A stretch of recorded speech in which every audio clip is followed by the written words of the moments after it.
Morning, everybody. Time's now 9 a.m. We will go back on the record in this matter. We are in docket number 2022.07.078. Today's date is April 17th. We are in the 5th day of our hearing in this matter. Of course, we are reserving the 9 o'clock hour for public comment. So for those that are providing public comment this morning, first, welcome. Second, we will start with public comment from those that are here in person, and then we'll move to online public comment. We are limiting public comment to 3 minutes this proceeding. So we will go by order of persons who signed up. Our number one public commenter this morning is Jeannie Hansen. Please come forward. Please state and spell your name for the record and identify where you're from, and welcome. Well, thank you. Good morning, Mr. President, Commissioners. I'm Jeannie Hansen, JeannieHansen, and I appear before you today on behalf of Big Sky 55 Plus. We're an organization that represents nearly 2,000 members across the state. We have members from all walks of life, teachers, farmers and ranchers, union members, retired healthcare professionals, and community volunteers. And many of our members are seniors. Some are still working, some are retired. And we advocate for policies that support individuals 55 and older living a dignified senior life. We oppose policies that negatively impact Montana seniors and their ability to live the last years of their lives in dignity and respecting their choices. Increasing monthly energy costs on fixed incomes is very stressful to consumers. And listened to some of these hearings, and I want to know, why would we ask Montana seniors to pay more money for energy than Walmart or other large businesses? I'd like to address the idea that I've heard that assistance programs are available. I'm a former social worker, a community social worker, and I can tell you that applying for subsidies is very hard for seniors, from the perspective that many of them have worked independently, paid their bills, bought a house, raised their families independently, and haven't needed assistance. And now we're asking them to get assistance. I feel that the energy assistance program should be the exception, not the rule. And I also want to address that many people will not meet the criteria of getting assistance. They're in above the poverty threshold, and the rate increase is only going to add to the number of individuals that do not qualify for assistance, and they can't afford the new rates. And I also want to talk one more item about who it affects, which are farmers and ranchers. And I'm also a rancher, and we operate on an annual budget, and we've already submitted our budgets to our funders, to our banks.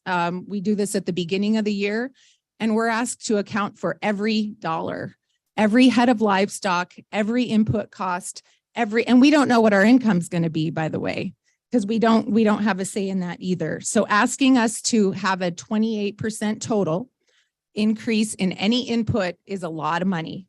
And we already have an unknown variable with our income, as I stated. And this just adds one more unknown variable to our fixed budgets. And finally, seniors across the state, as we know, it's all over the media, are struggling to pay for home care, food, medicine, other daily needs. And this just adds one more cost to their already stretched thin budgets. And finally, President Biden's Inflation Reduction Act was passed to cap the costs of insulin at $35 a month out-of-pocket costs. We don't have a similar protection except for the Public Service Commission. And so we're asking you to please respectfully and strongly deny the request for the Northwest Energy settlement rate increase. Thank you. Thank you, Ms. Hansen. Sean Shapiro. Good morning, Mr. Shapiro. Welcome. Please come forward, state and spell your name for the record. My name is Sean Shapiro. It's SHAWNSHAPIRO. I'm with Asplin Tree. So thank you for giving me the opportunity to speak with you today in support of Northwestern Energy's efforts to continue providing safe, reliable power to the residents and businesses of Montana. We have a long history of working with Northwestern Energy to address the ever-growing challenges facing our industry. We all know that reliable power is essential to public safety and quality of life. It improves and even saves lives. It supports critical healthcare facilities, modern agricultural needs, trade and commerce, and improved transportation. Northwestern Energy and its suppliers and contractors provide important careers and support countless businesses throughout Montana. Our essential workers worked tirelessly through the pandemic to ensure these critical services were maintained, continuing to patrol and maintain power lines in urban areas as well as rural and remote areas. But a declining forest, rising fuel prices, and rapidly increasing cost of equipment capital investment, repair, and maintenance costs due to global supply chain issues have challenged us to bring more productive means of ensuring safe, reliable power. We've all experienced cost of living and labor cost increases. Major equipment costs have increased over 15% the past few years and are projected to increase another 15% over the next couple of years. Equipment parts, repair, and maintenance have increased 30 to 40% and continue to rise. Asplund's worked with Northwestern Energy well ahead of these challenges, and we continue to work with Northwestern Energy to proactively reduce costs through increased specialized equipment and technologies that support safer and more efficient work execution.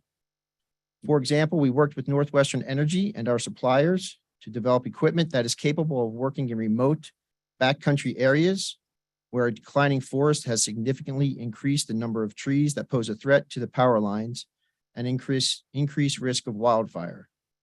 This equipment is capable of felling trees at a rate that improves productivity upwards of 20%. But there simply is more work than ever before, given the environmental impact of a declining forest, significant inflationary pressures, and increased wildfire risk. Asplund is committed to partnering with Northwestern Energy to continue to innovate and investigate opportunities for productivity and efficiency gains to provide the most cost-effective approach to ensuring safe, reliable power is maintained. We strongly support Northwestern Energy's rate case and urge the Commission to approve this necessary measure that is vital to ensure Montana residents and businesses can continue to realize the public safety and quality of life benefits that Northwestern Energy works so hard to provide throughout the state. Thank you. Thank you, Mr. Shapiro. Our next public commenter is John Paul Paulson. Paulson, welcome. Please come forward, state and spell your name for the record.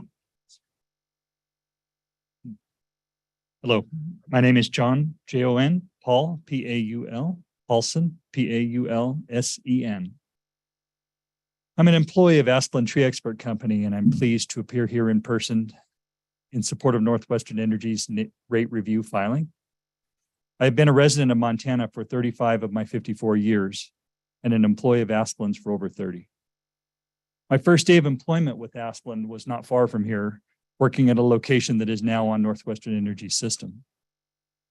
I am living proof that a healthy partnership between Northwestern Energy and Asplund provides careers in the state of Montana. Asplund employs 50 plus Montanans every year. We have a fleet of over 50 vehicles. We maintain these vehicles through services provided in the state of Montana. Through our employees, their families, and our fleet, from Havre, Montana to Hardin, from DeBorgia to Darby. The partnership Asplund shares with Northwestern Energy supports Montana communities. The Northwestern Energy vegetation management budget has been stagnant since 2017. The vegetation management plan has changed greatly in the past 30 years, and so has the forestry health. Wildfire risk, labor rate increases, and equipment costs have prompted Asplund and Northwestern to work diligently to find improved means of vegetation management. We've worked very hard to achieve that through mechanized systems. The declining forest health and associated risks have forced the swing in resources from routine maintenance on their system to risk tree in the rural areas.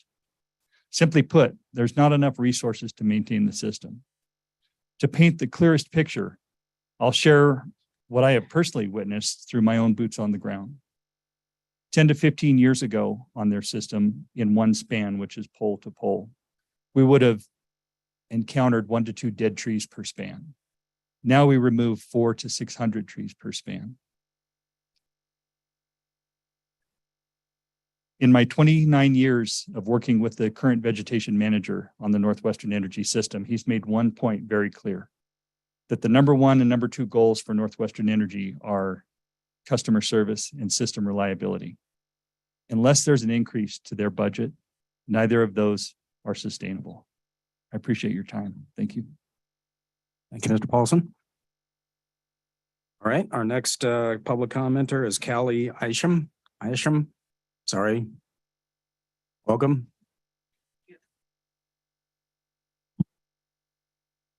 Thank you for the opportunity to address you today. My name is Callie, C-A-L-L-I-E.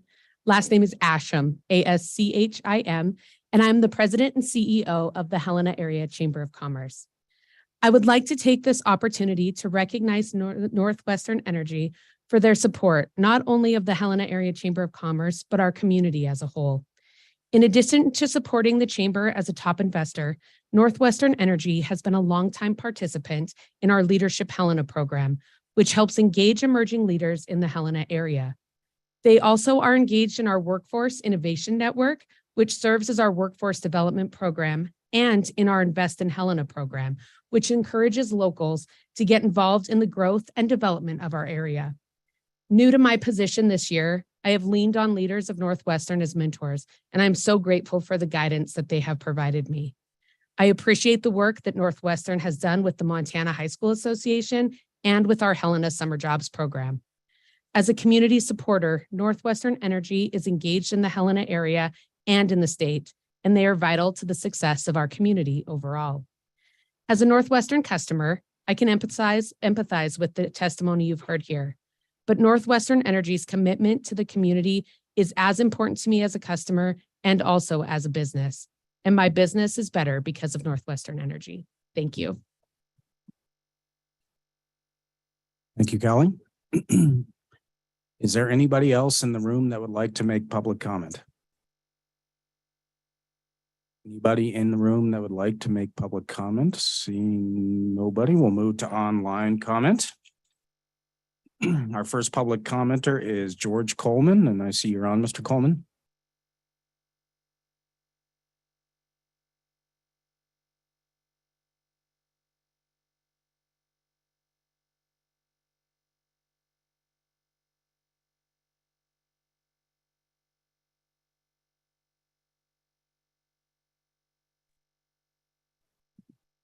Can you hear me now? Yes, we can. Sorry, Mr. Coleman. The problem was on our end. Okay. Welcome, and please identify yourself and provide public comment. Hey, my name is George Coleman, G-E-O-R-G-E. Coleman, C-O-L-E-M-A-N. I'm an employee of Far Western Line Contractors in Chicago, a service provider for Northwestern Energy. It's a fact that inflationary pressure is challenging nearly all Americans, including those within Northwestern Energy service territory. Mr. Coleman, Yes, sir. I'm sorry to interrupt, but you're breaking up very badly. Is this any better? Could you start your testimony over, please? Yes, sir. First name George, G-E-O-R-G-E. Last name Coleman, C-O-L-E-M-A-N. Are you able to hear me okay? You're breaking up. You're in and out.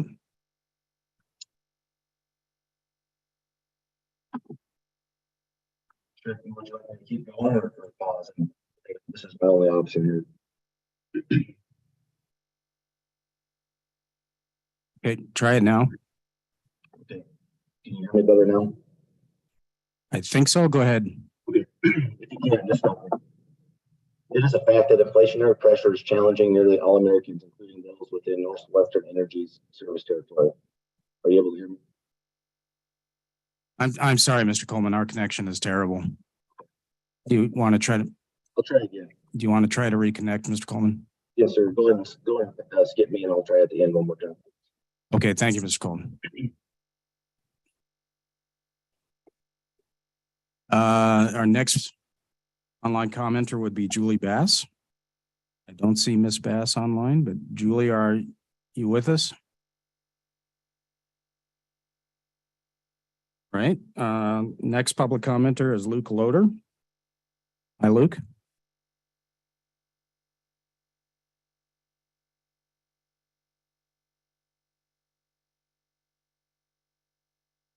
Luke?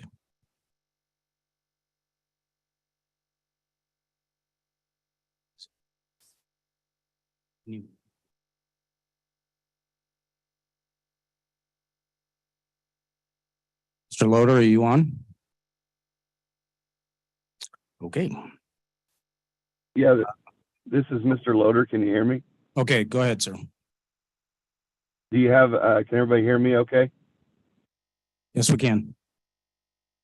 Okay, my name is Mr. Luke Loader. That's Lukeloder. I'm a journeyman lineman. I've worked in the power delivery industry for over 20 years. I'm a resident of northern Idaho and Kootenai County. I've participated in supporting Northwestern Energy and some of their capital reliability and capacity projects over the last decade in Montana. I've got family members that live across the state of Montana, and I'm just here today to support the rate increase that Northwestern Energy is proposing. Just like everybody knows, everything is costs more to do these days. Labor market is tough. Of our consumables and items it takes for us to do work cost more these days. And you know, we're talking about a resource that is critical to every citizen in the state of Montana. And Northwestern Energy has the mission and the obligation to provide safe and reliable power to all its residents, whether they're in favor of this rate increase or not. At the end of the day, Northwestern Energy has to protect their right to have safe and reliable power.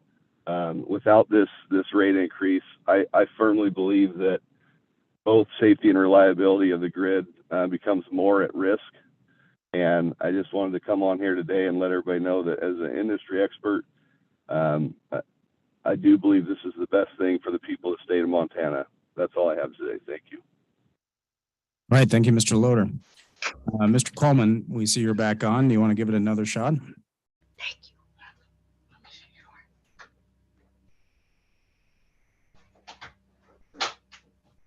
All right, how about now? Very good. Okay, I'll try this one more time here. My name's George Coleman, George, last name Coleman, Coleman. Am I coming in better this time? Yes, you are. Go ahead. Okay. It is a fact that inflationary pressure is challenging nearly all Americans, including those within Northwestern Energy service territory. What also is challenging and has become more challenging is the ability to balance investment while maintaining the high level of energy dependability we count on each day when we turn on a light switch, plug in our laptops, or turn on our furnaces. Much of the energy going to our homes and businesses flows through assets that are well past their useful lives, with some nearing 100+ years of age. Each year, it becomes more challenging and costly to maintain assets that are beyond their useful life, no different than an older car, truck, or even home. In addition, the environment in which our energy infrastructure now operates in has changed. More extreme temperatures, higher risk of fire, just to name a few, while customer demand has increased. Lastly, the incorporation of renewable energy to the grid is limited at many interconnection opportunities due to capacity-constrained lines, limiting the ability to get clean energy to the customer. The proposed rate increase for some could be seen solely as a cost, but I see it as an investment in the state, an investment for our communities, and an investment to ensure we can count on our critical infrastructure in the years to come. I support the proposal by Northwestern Energy. That's all I have. Thank you, Mr. Coleman, and thank you for your patience as we work through those technical difficulties. Thank you as well. All right, we'll try Julie Bass one more time. Julie, are you on? All right, I would just remind everybody who's listening that you can provide public comment either in person here at the Montana Public Service Commission, starting at 9 a.m. of each day of this hearing, or you can provide comments online at 9 a.m. each day of this hearing. Okay, that should end our public comment for this morning. The time is now 9:21 a.m. We will move back into the evidentiary portion of this hearing. We had left off, I believe, with Mr. Lafave. Northwestern had moved for entry of his pre-filed testimony, and then this witness is now available for cross-examination. Mr. Brown. No questions. Thank you. Mr. Nelson. Captain Duffy.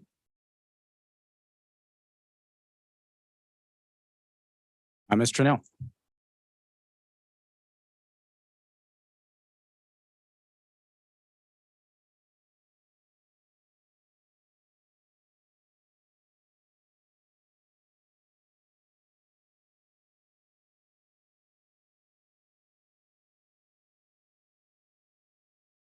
Good morning, Blue. Good morning, Mr. Nell. How are you? Good. I'm going to ask you about your testimony and then responses to MEIC 33. So those, if you can get those in front of you, we'll start with your testimony. At pages 5 and 6 of your testimony, if you have that in front of you. Sorry, rebuttal or direct? Direct.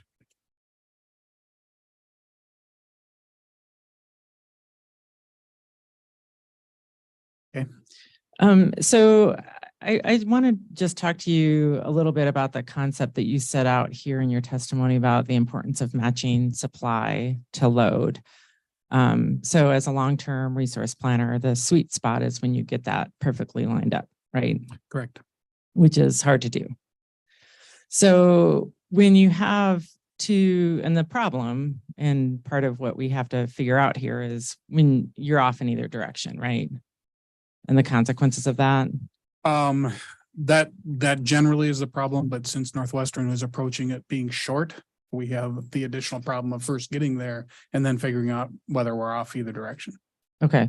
And when you say short, would you separate short on energy and short on capacity when you make that statement? It actually could be either or both. Okay. When you're approaching it, are you approaching being short on energy or capacity as we sit here right So now? under our current portfolio, as an example, last year, we generated as much energy as we use, but we didn't generate it at the right time. So from an energy standpoint, I actually have more energy available from generation than what I actually use across my territory. Just doesn't come at the right time. On a capacity side, when we get into those peak events, when we get into those occurrences where our peaks are a lot higher than the averages, I'm short that capacity. And that's what has been sought or identified as a need in the last 2 IRPs. Could you square for me what I think I hear you saying? And if it's not right, then can you walk me through it? I think I hear you saying there are times when you're long on energy. And what I think I heard Mike Cashel say is that you're overall a net importer. Can you explain those two things? Because they don't seem like they square up to me. From Mr. Cashel's perspective, he's talking about the transition in the BA. From the supply portfolio, I may have maybe net energy long, but from a BA, that may not directly tie to how he's shipping power on and off the overall system, because there's other systems attached to Northwestern's BA. And what we pay for as Montana ratepayers is the Montana system, correct? What you pay for as Montana ratepayers from a supply perspective is Montana system, correct? Okay. So when we have too little supply at some of those peak moments and you need to go to the market, you can get the supply that you need from the market, and you've been able to do that to date. To date, right? we have been able to do that, yes. Okay. And so the question, if you're short or you have too little of your own generation here in Montana, is how much money it's going to cost when you have to go to the market and buy it. Is that right? To date, the price signals have been identified or been growing for the shortness of that energy or the volatility of that energy. But going forward in the future, there very possibly could be an event where there is not energy to be acquired. Let's look at the table that you set out in your testimony about the resources that you have acquired.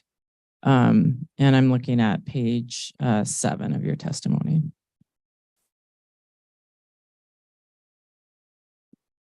So you acquired 150 megawatts from Heartland, correct?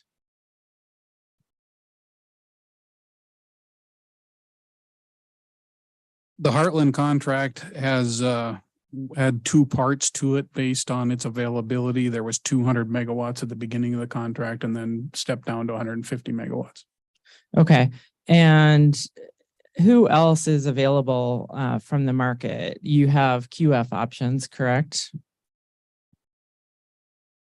I'm not sure how QF options would be available for the market. Can you help me out? Yeah, I'm sorry. That wasn't very clearly worded. I was looking at the next page. You've got Kelp and Yelp are resources that you can pull capacity from. Is that right? Those resources are in our portfolio and under contract, yes. Okay. And you could buy, for example, from Energy Keepers, you could get resources from them, right? I'm not sure of the availability of that particular resource. Most resources that are available in the market try to contract their capacity to different companies. I could not tell you whether they have available capacity or not.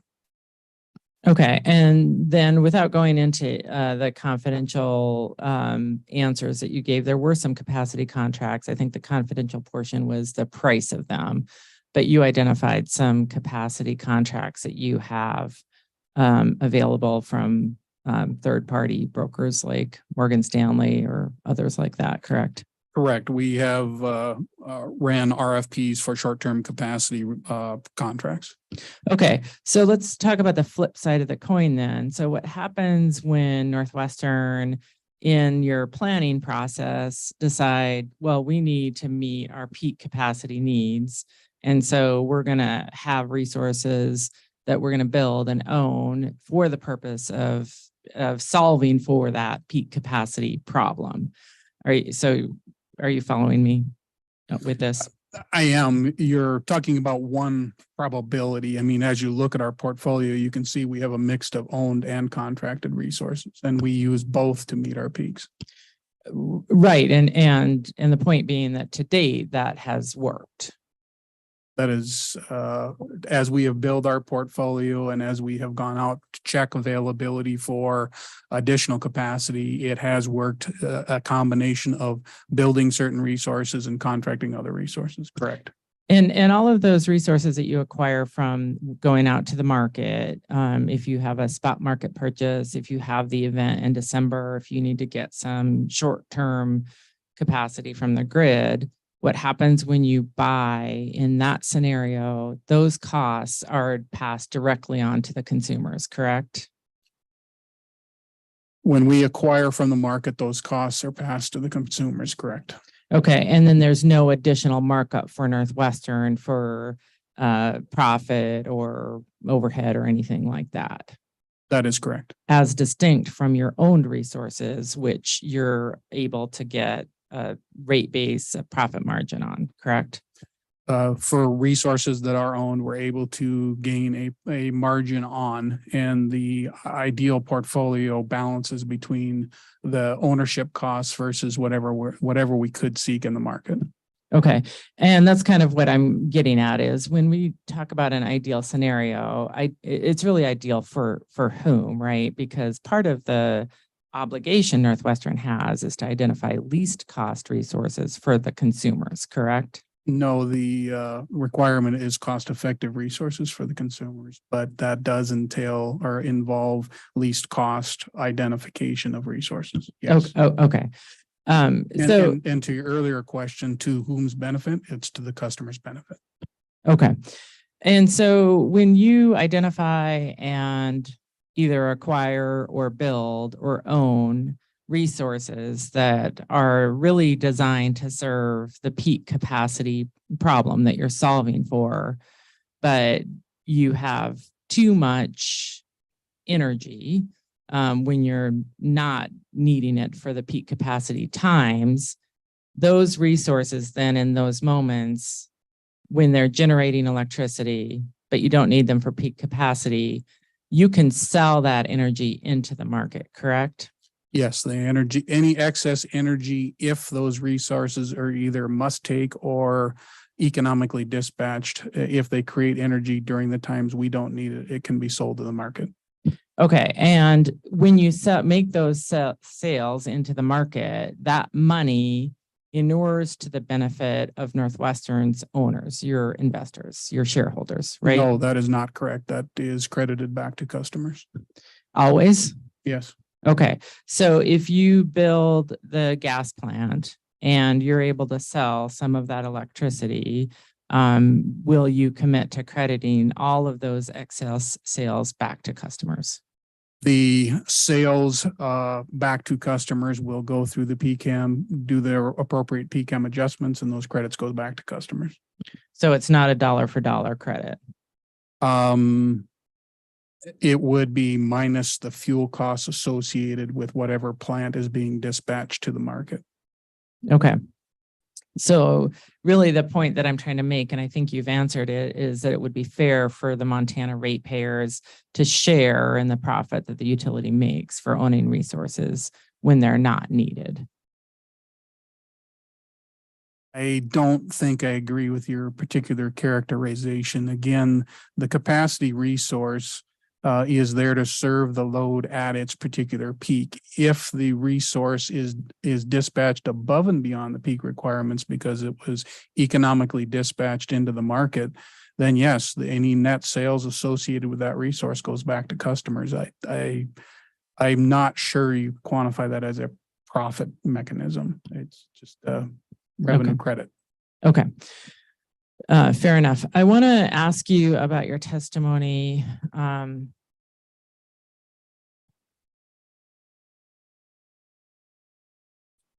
At page 6.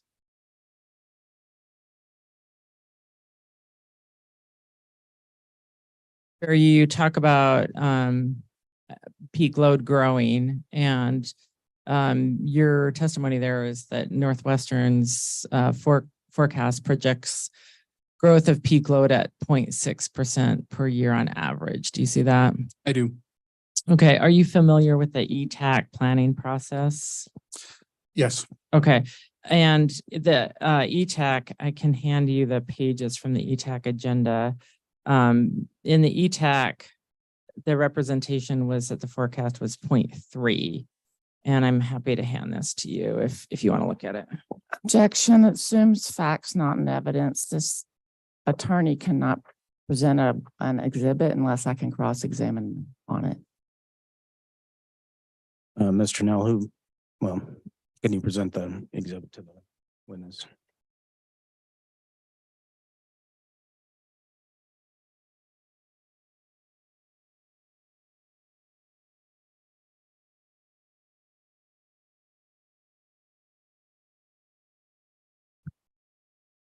So Blue, you said you were familiar with the ETAC planning process. And you can see on the first page, this was a February ETAC meeting agenda, correct? Correct. Okay, so Mr. Nell, could you establish what Mr. Lafave is looking at this point? Yeah, sorry, Mr. President, I thought I was doing that. This is the ETAC meeting agenda from February of this year. And I think he said he was familiar with it. Okay. Mr. Chairman, I don't know who prepared this document. I know it's called February ETAC meeting agenda, but I don't know who prepared this document. Hold on. Mr. Chanel, can you approach and give the commission a copy of this? Certainly. And this is from Northwestern's webpage from the ETAC meeting agenda from February. And if Ms. Chanel wants to testify that it's from our webpage, we'd like to call her to the stand to cross-examine her on this. Hold on, please.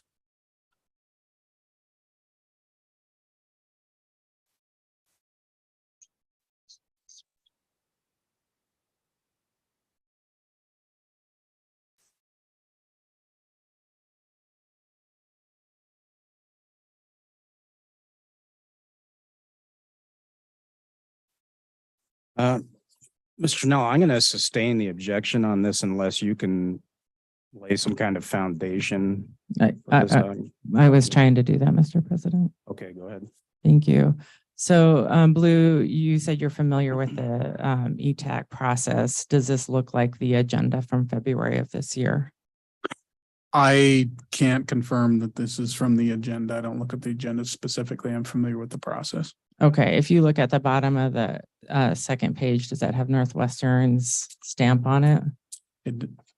It does. Okay. And you have the ETAC agenda and the meeting minutes on your website, don't you? They should be published on the website, yes. Okay. And do these look like what's available on the website from the ETAC process? They look like they would be similar to what would be available. And Mr. President, I wasn't going to move for the admission of this exhibit. I was simply going to ask him about the inconsistency between his testimony and something that was presented at the ETAC for purposes of clarifying that on page 2 of this exhibit. So, Mr. Chairman, there's no witness to prove that this is from Northwestern's website or that this is the agenda from ETAC. If Ms. Turnell wants to call her witness, she can call her witness. Mr. President, really the purpose of this whole process is for the commission to gather data. I can have Mr. Lafave go to the Northwestern's website, pull up this document, look at this page of it if we want to do it the hard way. He said he recognized it, and it looks like it's familiar with what they have on their website. And the question I have is just very simple about the inconsistency in that all right, amount. Mr. Nell, as I understand, you're not moving admission of this document at this point, correct? Correct. Okay, well, go ahead and proceed then. Thank you, Mr. President. Blue, you know where I'm going now. On the second page of this, the representation at the ETAC was that the Northwestern expects an annual load growth of 0.3. So this would have been later than your testimony. Can you just square those differences for us? I think you just identified it. This is just later in my testimony. These numbers would have came from the same group.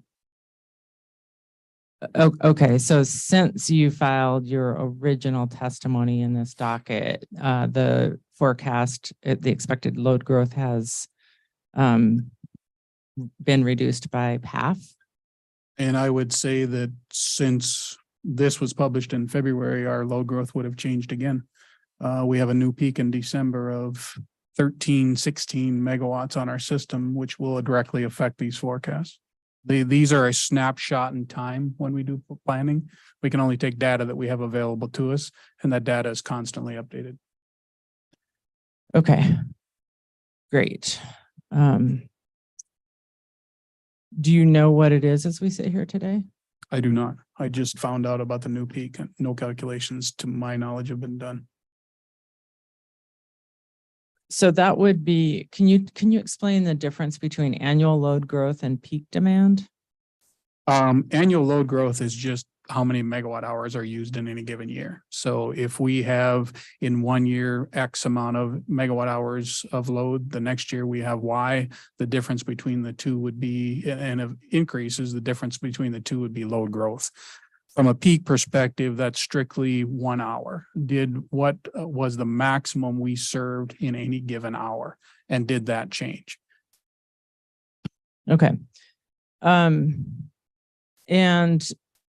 can you tell us what the status is of your current, sorry, I didn't mean to, of your current, are you calling it an IRP or a procurement plan, or, you know, what are you actually calling it at this point? The current IRP is due at the end of this month. Okay. Are you involved in the planning in the preparation of that? I am. Okay. Can you tell us how Northwestern is planning for carbon emissions currently? As identified in our net zero plan, we are targeting to be net zero in 2050. Okay. And as I understand it, you have committed that you will not acquire any fossil fuel resources after 2035, correct? That is a target, yes. Does that mean that you will acquire fossil fuel resources up until 2035? Again, well, not again, throughout our planning process and our selection process, we don't identify the specific resources that we will or will not be adding. It is possible that prior to 2035, we would add a carbon emitting resource, but there is no quote unquote plan other than what's already currently underway. If you acquire a carbon emitting resource and it has a lifespan that's longer than the time period from the acquisition to the net zero date, would Northwestern commit to keeping all of the stranded costs and the end of life expenses of that resource with the shareholders and not passing them on to ratepayers? Any decisions associated with rate treatment will have to be made at that time in accordance with the right people. Okay.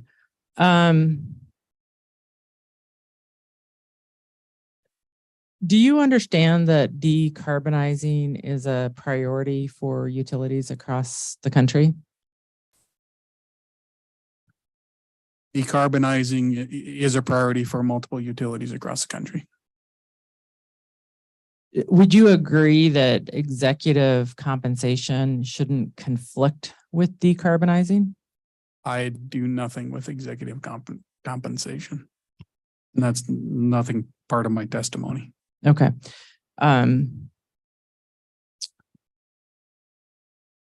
Do you understand that there's a methane fee or tax or cost in the IRA, in the Inflation Reduction Act?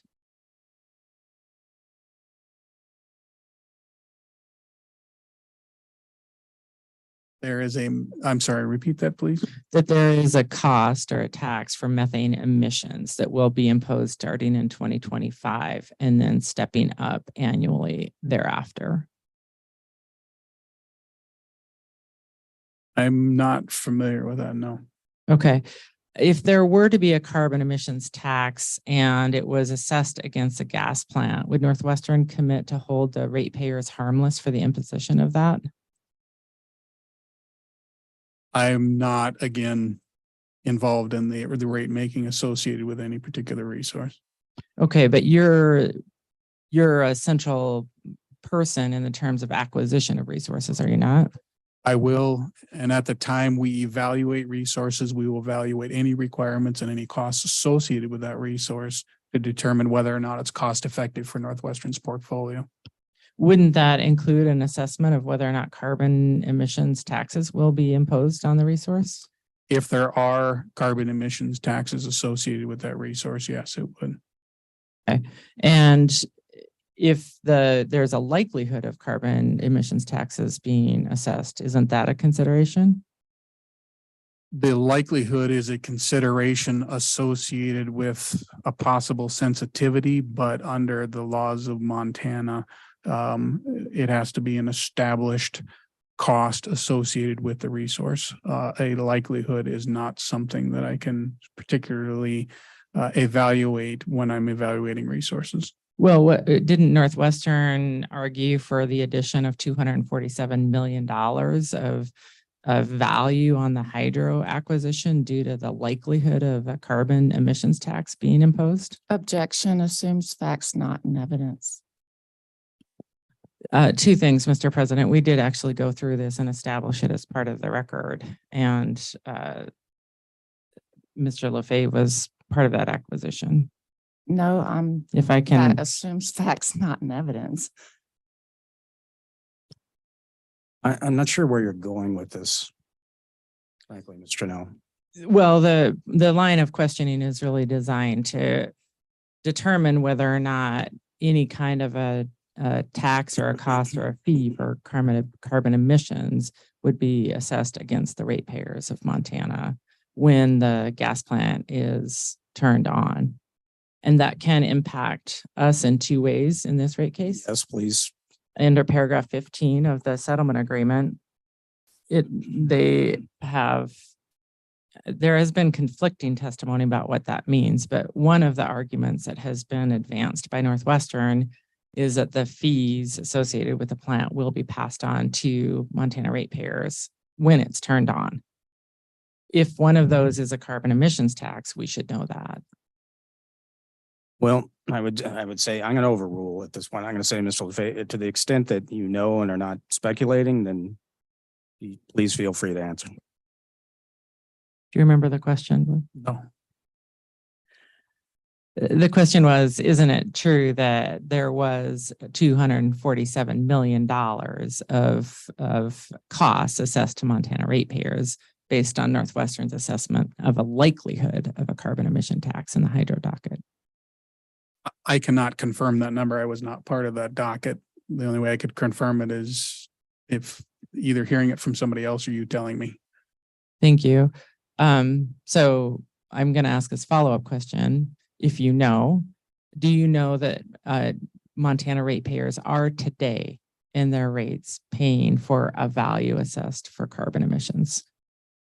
I think that's a mischaracterization. The Montana ratepayers are paying for a hydro asset that had 3 evaluations based on the resource, and one of those evaluations included carbon. But to what extent the number of value, I'm assuming it's around what you were stating, but that does not necessarily draw the conclusion that consumers are currently paying for some type of carbon adder. Okay, but there was a valuation for carbon, as you just said. So whatever that value is, would Northwestern agree to a dollar for dollar credit if carbon emissions taxes come to pass for additional resources Northwestern acquires in the future? I'm not sure what structure that would be justified under, but again, that would be associated with the recovery requirements with those resources at that time. Okay. Did you hear the testimony from the previous witnesses? I think it was Mike Cashel talked about some portion of the Byron pipeline being included in the rate request that's being asked for here. Did you hear that testimony? I heard part of Mr. Cashel's testimony. Okay. And are you familiar with the supply lines into the Byron pipeline? Is that part of your job to oversee? And it is not my part of my job to oversee, but I am familiar with it. Okay. So is there a risk of methane leaks along those supply lines? The risks and assessment associated with transmission was much more suited for Mr. Cashel. Okay, fair enough. And I want to switch gears a little bit and ask you about capacity contributions of the resources on your portfolio. And you can look at your testimony where you have it set out, and then you gave some further and follow-up responses in MEIC 033, if you have that spreadsheet in front of you.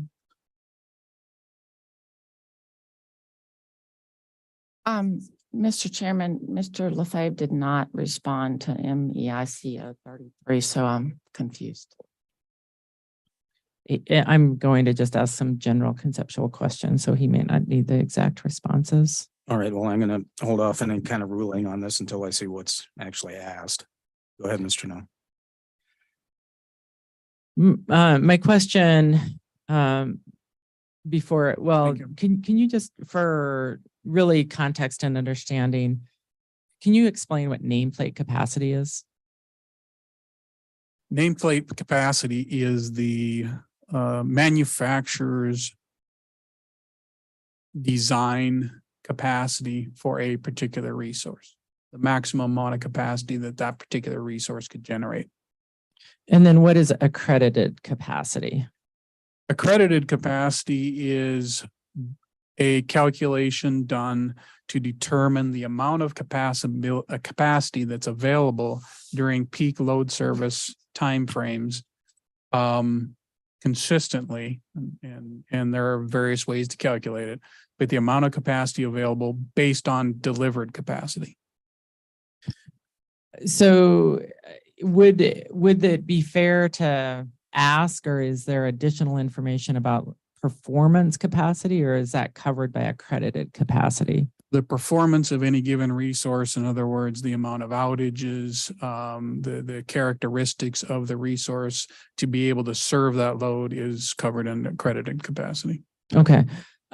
So when you're assessing your long-term needs, your portfolio, what you need to add, and what you have, isn't it important that you accurately assess all of the resources within your portfolio? As accurately as we can, yes. Okay. And do you feel confident that the accredited capacity for wind and solar has been accurately assessed by Northwestern? Given the information we knew at any given time, we tried to accurately assess it as much as possible. These resources added to different portfolios at the percentage that they're being added are new, and being able to understand the exact effect on accredited capacity for an intermittent resource is difficult and is constantly under evaluation. Currently, most jurisdictions are using ELCC as a calculation for accredited capacity. But as you see increased penetrations of intermittent resources, you find out that they're not accounting for duration. They're not accounting for the magnitude of the outages. So they're having to look at possible additional or alternative methods for accounting for accredited capacity for these newer technologies. And when you're so accurately accounting for the accredited capacity is a work in progress. Is that a fair summary of what you just said? I think it'll be a work in progress for a while. Okay, fair enough. Is a geographic diversity of Montana a contributing component to accurately assessing the accredited capacity of the resources that you've got? Geographic diversity isn't necessarily a critical component. It is a component. Production diversity is a critical component. It can be as a result of geographic diversity, but you can have very large areas that have very similar production profiles. Okay. Eastern Montana, for example. Correct. Okay. And then in the total generation in your testimony, you may know it off the top of your head. I've added it up so you don't have to guess. I have the total nameplate capacity here is 1,808. Is that sound right to you?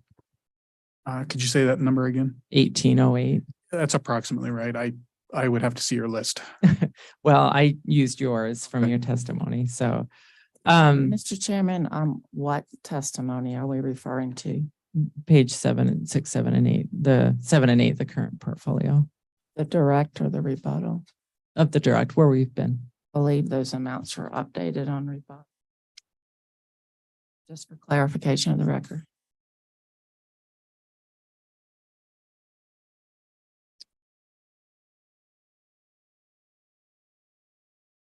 So, yeah, and just to clarify, I think the update was to the Yellowstone gas plant, which is not part of the existing portfolio. So my question, Blue, about pages 7 and 8, the total capacity.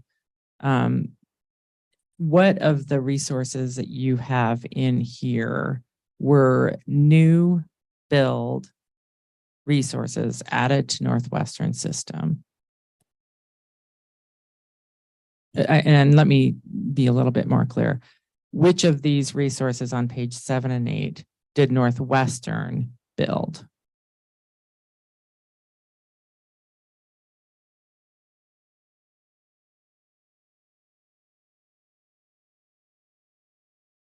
And just for clarification, I'm assuming you mean recently, because I would not be able to tell you which ones were built by Montana Power versus.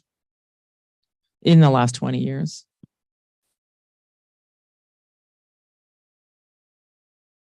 Northwestern constructed DGGS. 1, 2, and 3.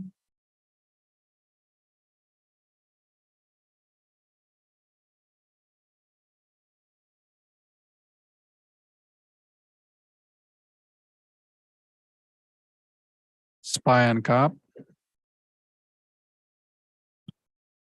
And I understood, and maybe I'm incorrect, I understood that Spy on Cop was a build to own. Was that how that was set up? It's still our construction. It's just a different construction process. Okay.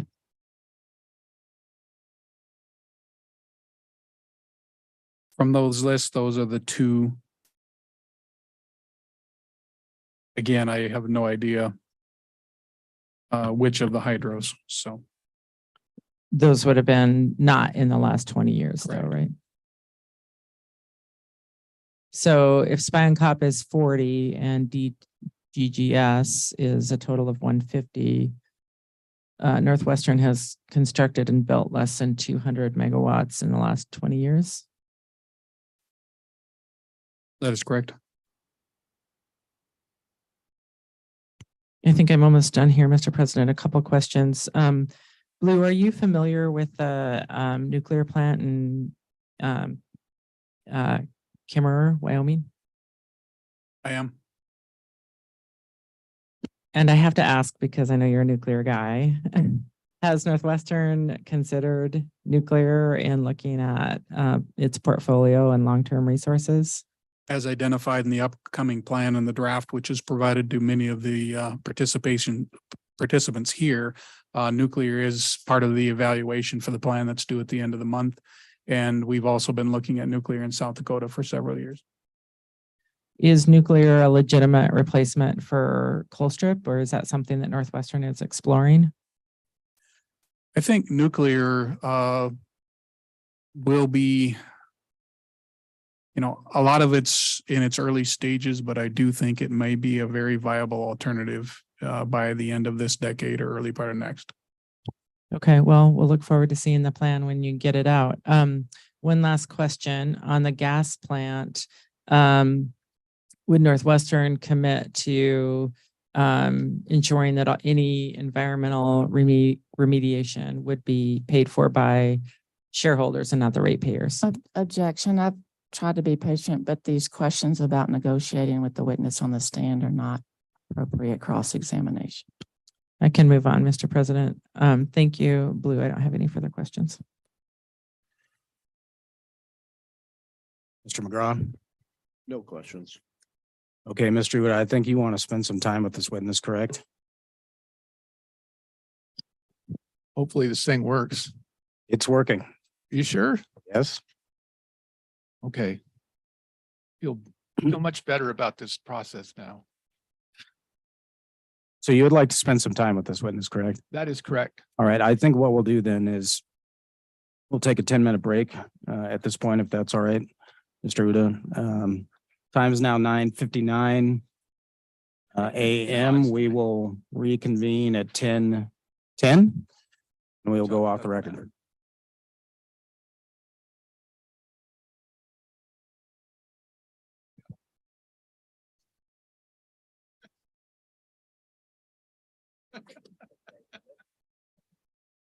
We could just do it with little flashlights. Not big ones, come on.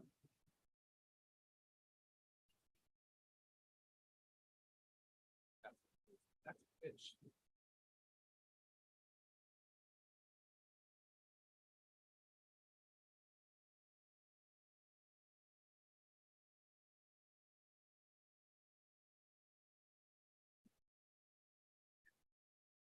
I mean, the thing is,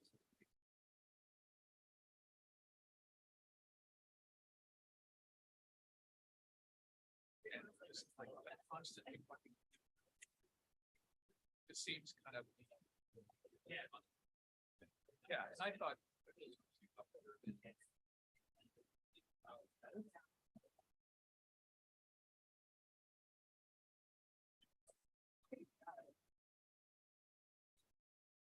You're like the board.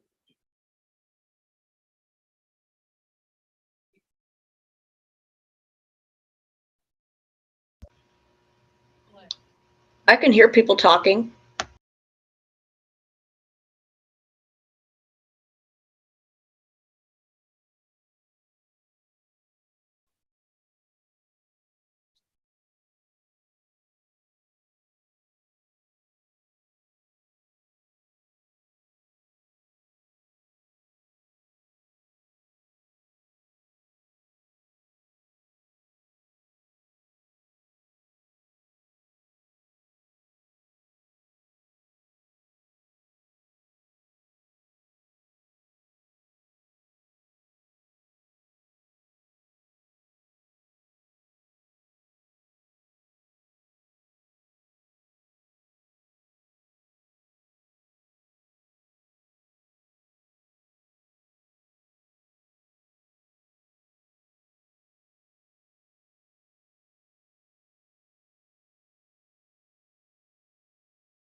All right, time is now 10:10 a.m. We'll go back on the record. We had left off with Mr. Uda and his ability to cross. Please proceed.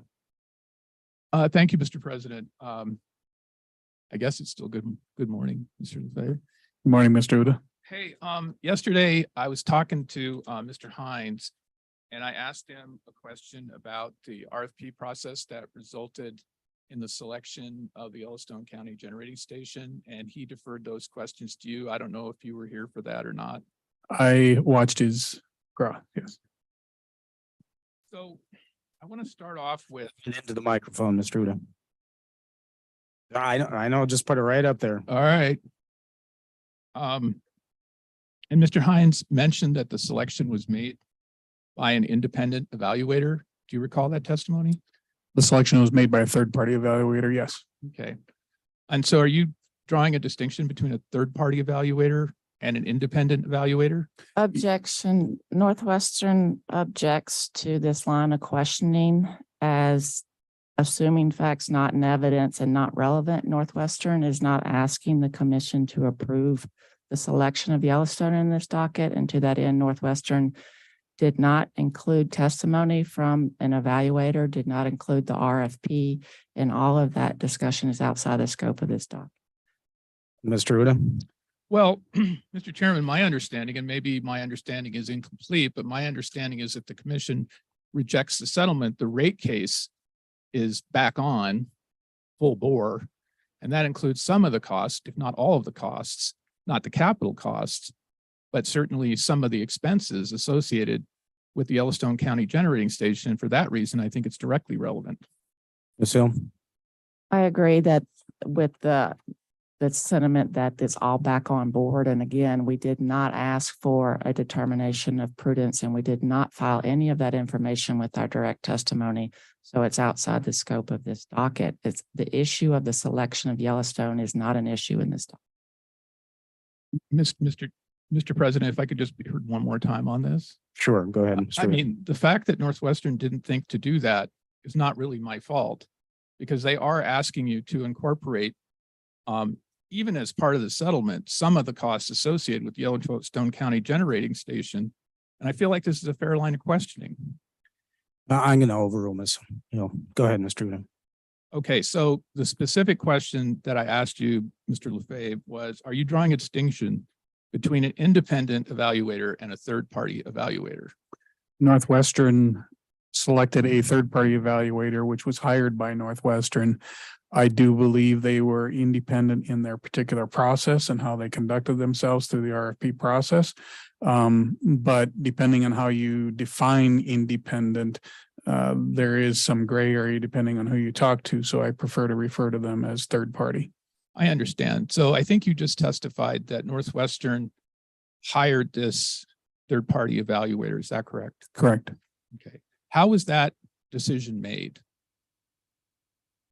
What decision? The decision to hire this particular third-party evaluator. Northwestern sought out third-party consultant group that conducts RFPs, evaluated their processes and selected the third-party evaluator.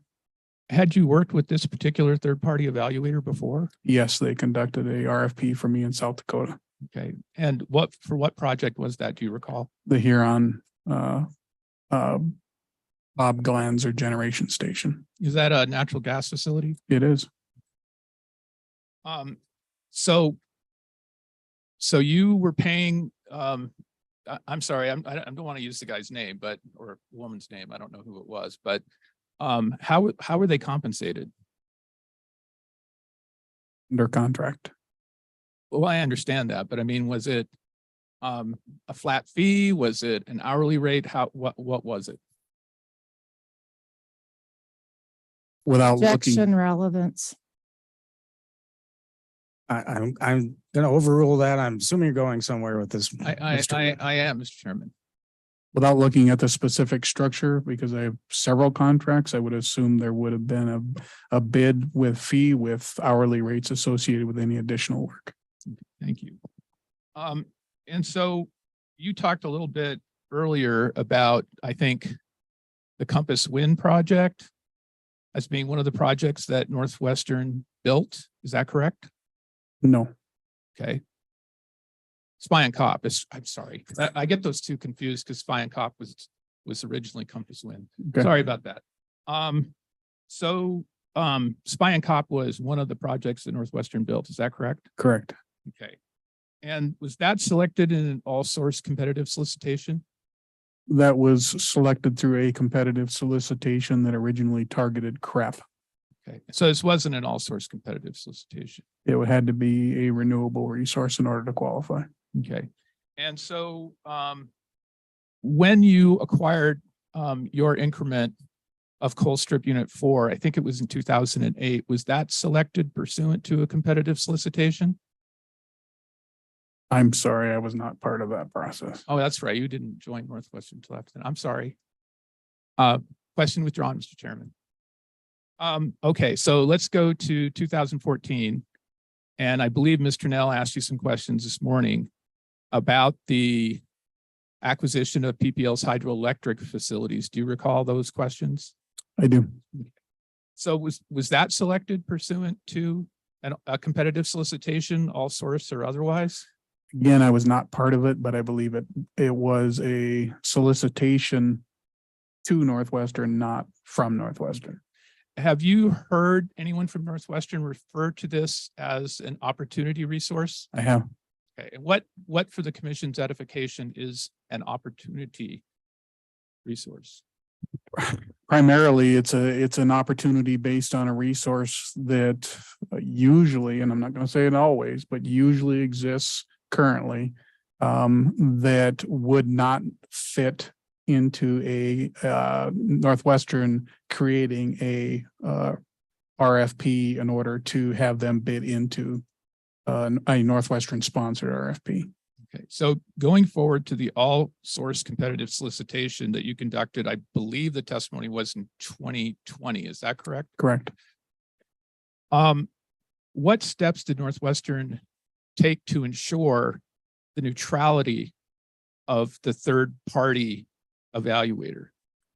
There was a lengthy process that was written prior to the RFP process that identified parts in which Northwestern would be blind to, that would be operated independently by the third party administrator, and he would make recommendations to Northwestern. Okay, during this period of time prior to the selection of the Yellowstone County Generating Station, were there communications with the third party evaluator?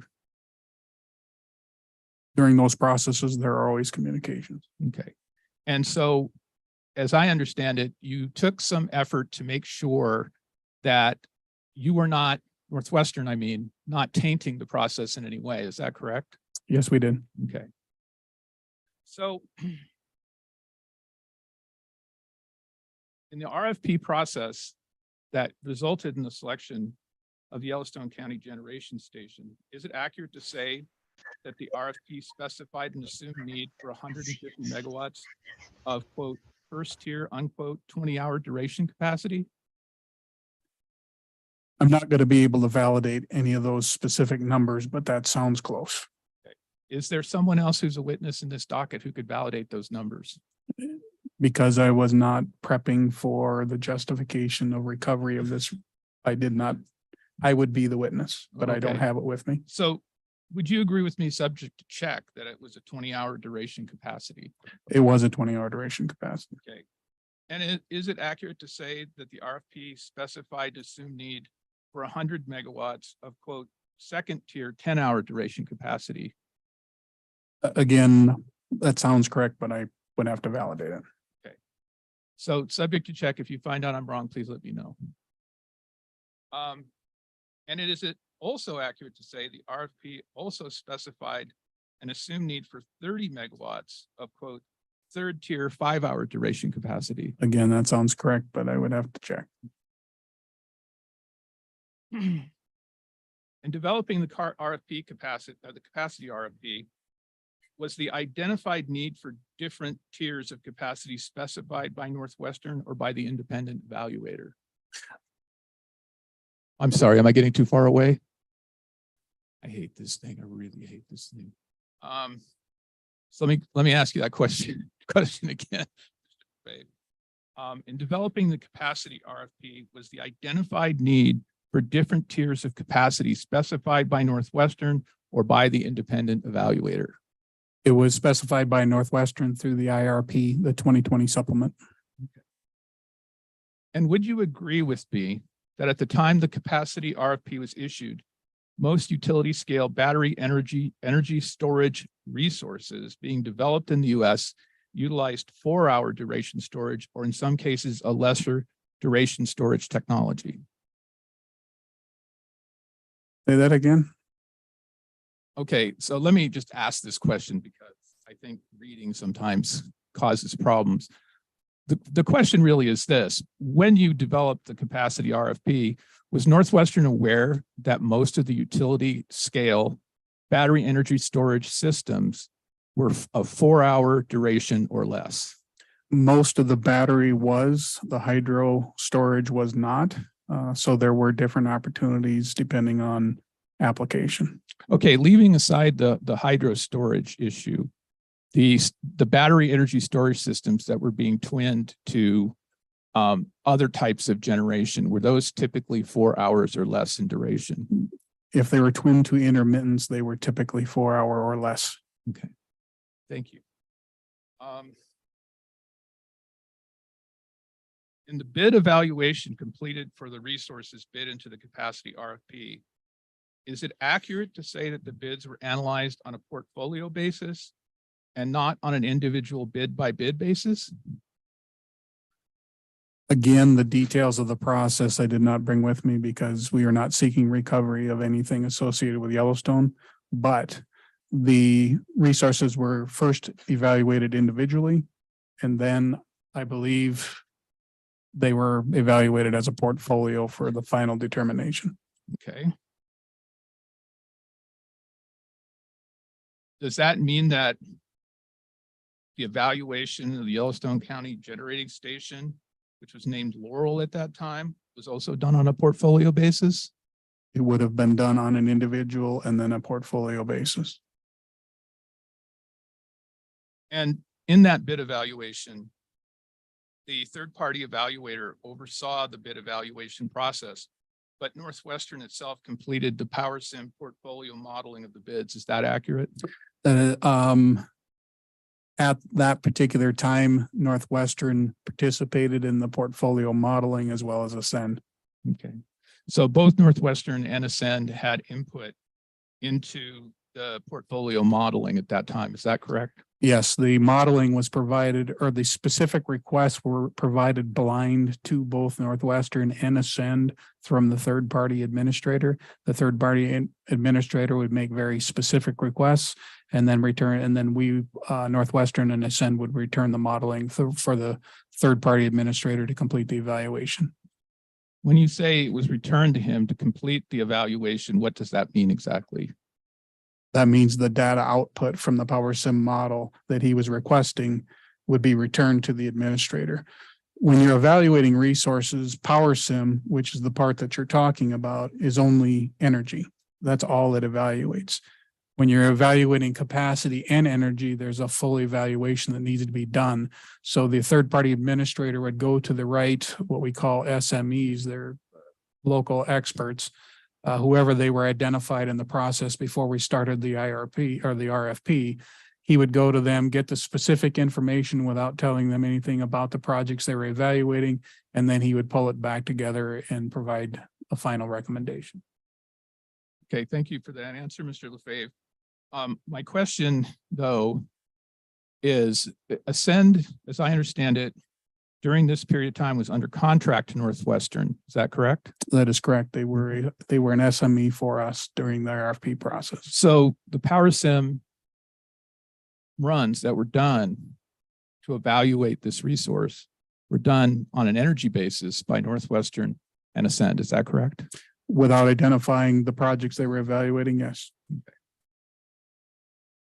And is it true that all of the bid portfolios examined or considered as shortlisted bid portfolios included the Yellowstone County Generating Station as an anchor resource?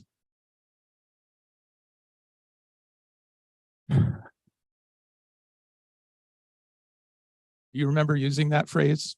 No, I'm gonna add, I'm questioning the first part of your question, but when the short list was created by the third-party administrator, he had selected a anchor and a secondary resource, but the anchor resource identified was the Yellowstone resource. Okay.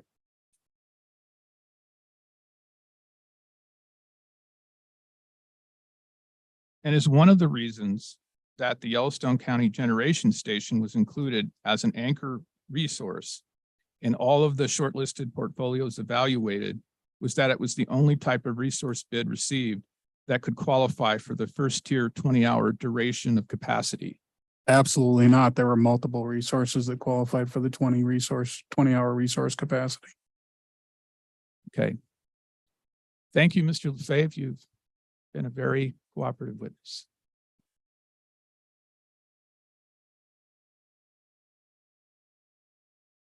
All right, thank you, Mr. Uda, and good work on using the microphone generally. Renewable Energy Northwest, which Ms. Hornbein, are you? Use Mr. Uda's. I got it. Can you hear me now? Is this working? No. No. I apparently really did broke it. How about now? Yes, go ahead. Mr. Lafave, Melissa Hornbein for Renewable Northwest. I have a few questions for you. First, could you please turn to page 7 of what has been marked as Northwestern Energy's exhibit number 18?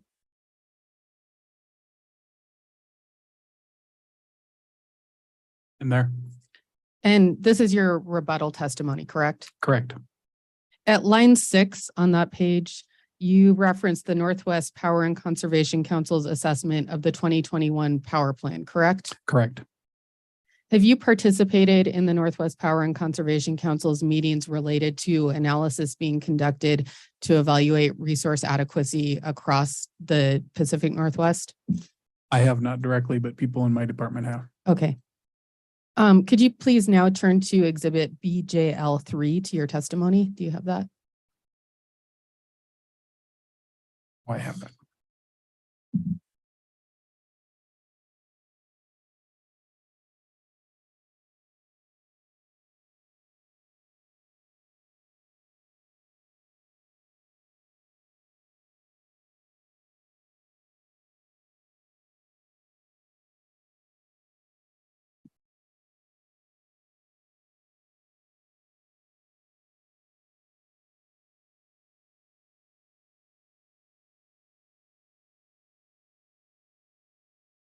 I haven't.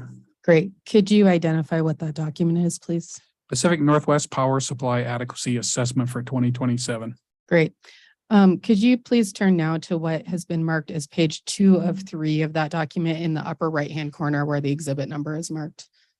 In there. Okay. Could you please read the first full paragraph on that page, beginning with this assessment?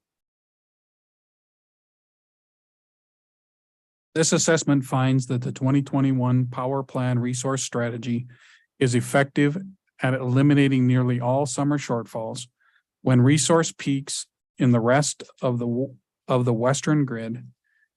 Implementing the strategy does not eliminate winter shortfall events, but it does mitigate them by reducing the shortfall events magnitude and shorten the event's duration to only a few hours during the morning and evening. Would you agree with the Power Council and the statements in the exhibit that show that the regional procurement is geared towards meeting summer and winter needs in the future? No, what I just read has identified shortfall events in the winter, clearly. Okay. Other than those specific shortfall events, would you agree that the document is geared towards meeting regional procurement needs? It is geared toward meeting regional needs and focuses on a significant build out of resources by all companies in order to meet those requirements. And is it accurate to say, based on that statement, that summer needs are well accounted for?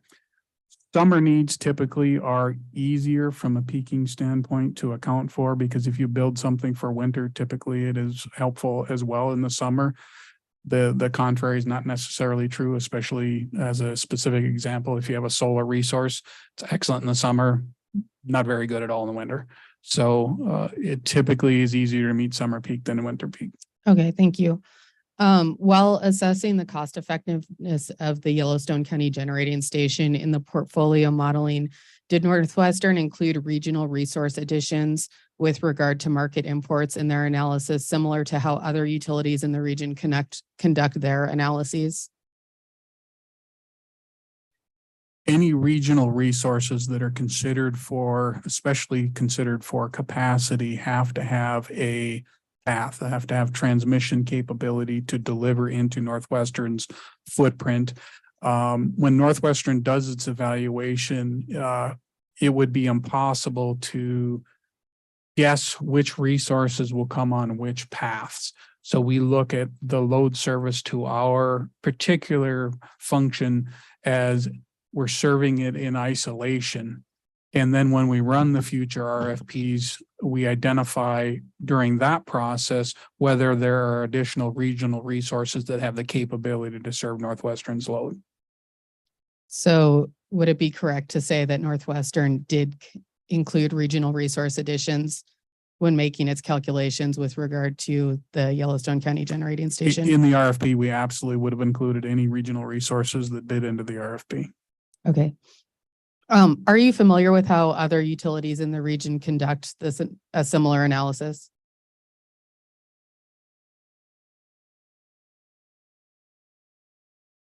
Yes. Sorry, I was trying to. Okay, thank you. Did Northwestern consider Mid-C as a regional market resource? Northwestern in its modeling utilized Mid-C as the energy as a energy and a liquid point for energy associated with being able to acquire, purchase and sell energy on the market. Okay. Mid-C itself is not a resource. Okay. I want to go back to last week's testimony. Were you present for Vice President Hines' testimony on Friday? I was listening, yes. Okay. And this actually came up during Ms. Turnell's cross-exam as well. When he testified that at least at times Northwestern has more wind capacity than it can manage. Is that a correct statement? More wind energy, yes. Okay.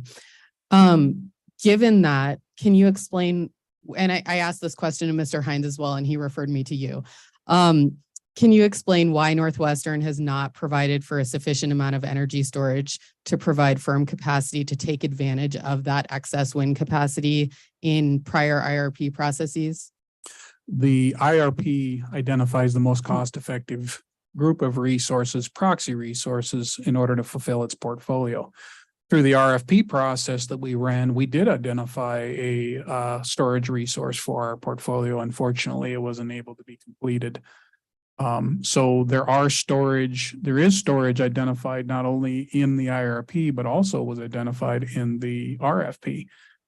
So it is a resource to look at, but we also have to make sure it is cost effective. And when you said a resource was identified, but unfortunately was not able to be developed, can you explain that a little bit more? Sure. We contracted for a specific resource, and in the process of the resource and the terms of the contract, we did not move forward with the construction of that facility. And was that a battery facility? It was. Okay. And then this is my last question, and I'm hoping that you can just help me clear up a source of confusion from Vice President Hines' testimony that I had. Were you present when he testified that emissions from the Yellowstone County Generating Station would be approximately 290 megatons of CO2 equivalent? I was. Does that sound right to you? Yes, that's approximately correct. Okay, so the source of my confusion, and I'm just wondering if you're familiar with Northwestern's application for its air quality permit from DEQ for the YCGS? I'm not. Okay. The source of my confusion, I'll explain it to you, and if you can answer the question, that's great, and if not, not. In that application, the total potential carbon dioxide equivalent emissions that were identified in that permit were listed at 770,805 megatons of CO2 equivalent. That's a pretty big discrepancy. And so I'm just looking for some explanation Objection. of that. Objection. The air permit's not in evidence. This discrepancy is only alleged by counsel who's not on the stand to be cross-examined. Response?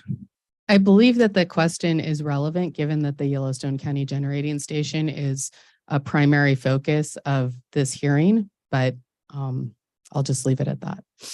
Well, I was going to sustain the objection, so thank you for withdrawing. Additional questions?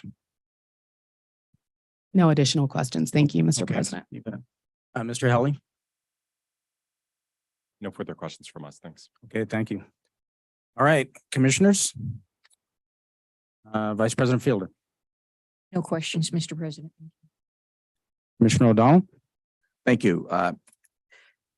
Mr. Lafave, so you are responsible for the long-term energy procurement for the company. Is that fair to say? Long-term planning, Commissioner. Okay.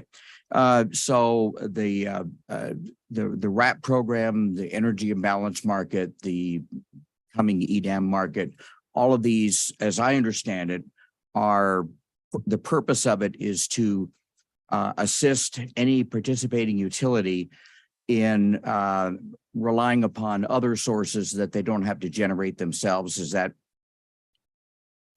too far off the mark on that? You're not, Commissioner, you're not off the mark. It's just maybe way oversimplification of how they're intertied. The energy imbalance market in and of itself is for energy imbalance. So that helps with the assistance of manage energy on the different systems. The RAP program is a coordinated capacity program that allows us to work together for capacity for the region, trying to identify. We still, in both of those markets, we still have to come with all of our resources. And then the imbalance market from the energy side of it will dispatch the most economic to try to control costs associated with it. And from the capacity side, we're able to rely on each other should the resources that we do have fail. And they identify that one of the pieces they identify that with is the reserve requirement, the additional amount that we're able to hold to help other people out under those circumstances. So does participation in those programs, does that assist in the company's, the burden of the company providing all the resources themselves? Again, we still need to be resource adequate. We still have that main requirement there, but absent having the RAP program, the regional cooperation, our resource requirement would be higher. So there is a benefit associated with that particular program, as well as EIM, again, economically dispatching all of our resources versus just a single company resources is beneficial to customers. And as I understand it, the company's participation in these programs is purely voluntary. It is voluntary, although once you start participating, people count on you. So then it becomes, there is a level of obligation associated with them. Right. Thank you. I believe it was the winter, 2 winters ago, that Montana had a sustained 45 degrees below zero, and the company had to spend, as I recall, $900 a megawatt hour to purchase power on the market. Is that correct? I can't tell you what the exact numbers are, but yes, we did have an event where we had a excursion of market pricing. Yes. You mentioned earlier about the possibility of energy not being available at some time in the marketplace. Do you have any idea from whom was that power purchased 2 winters ago? Even 2 winters ago, or even this last December, as we go through specific events, there are bilateral and market transactions to help cover those events. And during these same winter events, other utilities also had outages. And when you start adding up all the pieces and parts, if they hadn't had those outages, there would have not been enough energy to go around to be spread among all the parties. And that's where we start getting nervous, is absent during these events. If we have a shortage of overall generation And the only reason we made it through is because a certain portion of somebody's territory was an outage. That causes us a lot of heartburn from a reliability standpoint. Obviously, we need to focus on it, make sure that we understand how to mitigate that risk in the future. So the sources that you could count on in extreme weather conditions would primarily be characterized as baseload power, one that you can count on. Baseload power, fossil fuel, and what we consider when we're talking about planning, we talk about dispatchable resources. So my question is, from that winter 2 years ago until now, with the announced or actual completed closures of baseload power facilities, has the availability in the market shrunk in terms of the next time this happens? And of course, it will happen again in Montana with Northwestern's ability to procure power on the open market. It has. And in fact, the report that we talked about earlier from the Northwest Planning Power Council warned us that any early retirements of those type of resources would be detrimental to our reliability. Also, it seems to me to be somewhat ironic, and you touched on this a little bit, that in the hour of greatest need, a peak winter demand, that many resources reach their low point in their ability to provide power, which it seems like a very odd type of thing. And it seems to me, from what I'm familiar with, is that the current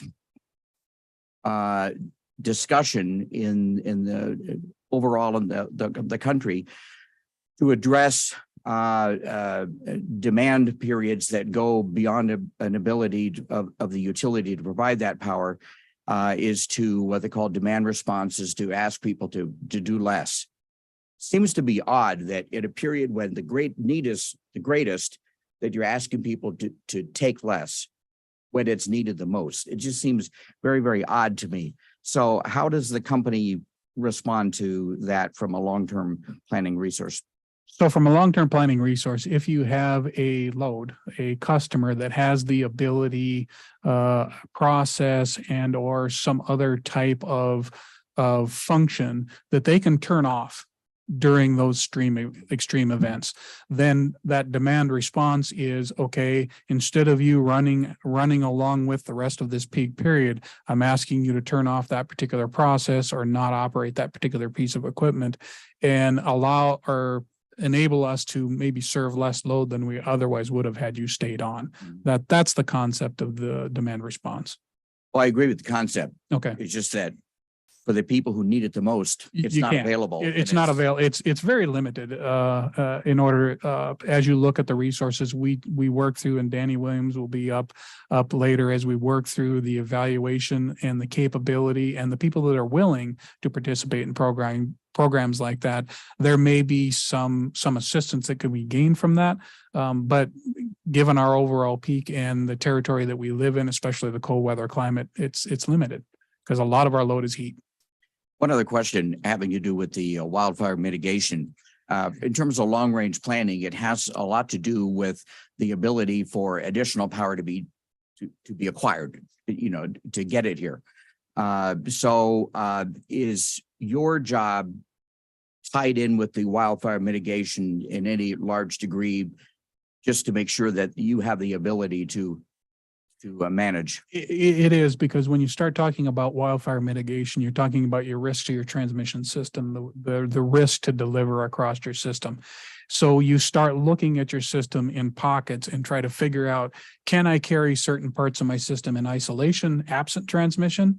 Versus if I lost it during a wildfire, then I'm either left with shutting it all off, or I'm left with having enough types of generation in local areas in order to serve the entire system. And some of that is distributed generation. Some of that is larger generation in certain pockets closer to load. We always say that some of the cheapest megawatts that you can add to the system are the megawatts that you can add near your load.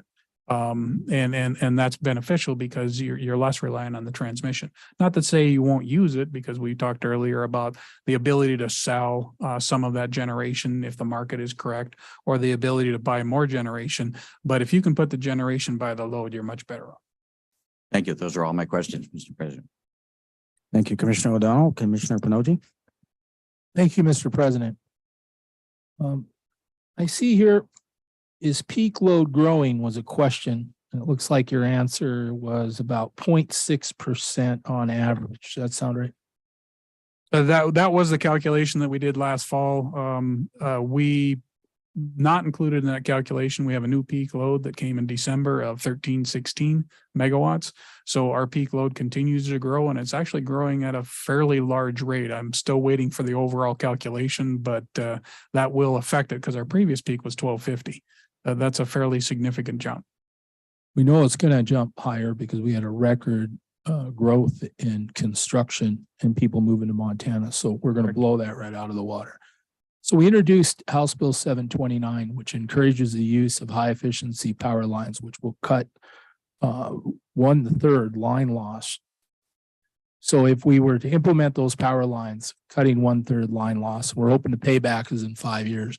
This would help meet the needs of really creating more energy by saving energy from leaking out of the power lines.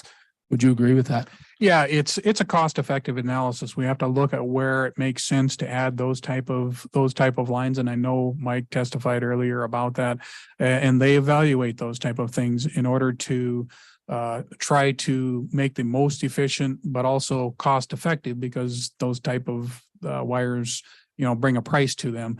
And you have to look at the overall benefit. I know under certain conditions, they meet the 5-year requirement that you mentioned. Not all conditions will meet those requirements when you're doing your cost-effective analysis. You really have to look at them on one segment at a time. The reason that's confusing is you have to study the line load and the amount of electricity going through. And then the formula of 1/3 depends on the payback. But the companies that push this claim that the average is 5 years. But there's more. We talk about fire mitigation. With the carbon core, we really end sagging. Sagging is a #1 cause or a large cause of fires. If we can cut fires by half, we save the taxpayers money on fighting those fires. But we have to go deeper than that. A forest fire emits a large amount of carbon. Decarbonization is a goal here. They tell me a forest fire can produce more carbon than the coal plant can do in 2 years, right? So if I'm able to cut fires, I can cut carbon from the fire. I stop the outage. The power company could be responsible for the cost of the fire due to a power line, like we said, like we see in Denton. And what confuses me here is when we were testifying on House Bill 729, Northwest Energy said just what you said. We don't always see those gains, but I want to be clear. Using these lines, no matter what the size is, cuts line loss by 1/3, 100% of the time. Is that correct? I'm sorry, I'm not transmission. I generally have knowledge as we've discussed, but I'm on the supply side. Okay, but the testimony is we're battling this 0.6% year average increase. We know it's going to be higher than that. And if we can cut line loss by 1/3, that helps meet that goal. It also helps decarbonization, because if I can cut line loss by 1/3, I'm creating energy out of nothing. Let's look at it this way. We look at the nameplate production of a power plant. It said just 200 megawatts. Somebody challenged me, how could I get that to go past 200 megawatts? The answer would be, if it's designed to do 200 megawatts, we can't exceed that. But if we replace the power lines to cut 1/3 less, didn't I just add nameplate capacity? Do you agree with that? No, you would have added delivered capacity. The nameplate capacity would stay the same and still design that, but the transmittal, what you end up delivering at the end of the line, would be increased by that amount. So you don't increase nameplate, you increase the amount you would be capable of delivering. Okay, here's the point of view on that. They say that I should bring up as an argument. When we say we need 200 megawatts of nameplate capacity, and we're supplying so many 100,000 people. We had to exceed the nameplate to make up for the line loss. So they'll say, okay, we have to have this size generator because we've got to calculate the line loss. If somebody came back in and said, I'm going to cut the line loss by a third, now we don't need the nameplate capacity because we can reformulate a smaller nameplate because we've dealt with the line loss. So the argument to that is, if I'm at nameplate, could I exceed it? Sure, I could. I just put in a more high efficiency power line. From that point of view, when the companies that encourage high efficiency or high performance conductors, isn't that a fair argument? I struggle a little bit because I know line losses make up a very small portion of the energy that gets delivered. So if I'm saving a third of that, and I don't know what the numbers are because again, I'm not transmission, but if I'm saving a third of that and I'm designing a 250 megawatt generation resource, I'm not going to really change for the small amount that would be associated with the gain in losses. I'm not really going to change my design associated with the particular generator because it's usually based on whatever's coming from the manufacturer on those nameplates, and you're putting a certain number of units together to get to a nameplate. I usually can't do fractional adjustments associated with what I'm putting in service. So conceptually, you're correct. Well, you can't increase nameplate, but you're correct. But I don't know if that necessarily changed from my perspective on the supply, that would change the size of unit that I would be installing. Somebody listening today would say a small amount, maybe we're just not looking at very much of a gain. So let's use an example. We replaced a power line between Great Falls and Monarch, and we work closely together, the Public Service Commission with Northwestern, to encourage its high efficiency power line use. So in the article, we wanted to point out what the savings was in a year, $440,000 a year on one line. Now, that seems like a pretty tremendous savings. Now, if we were to do 100 of those lines, that adds up to millions and millions of dollars. The other thing that was very interesting is this power line between Great Falls and Monarch is only at half capacity.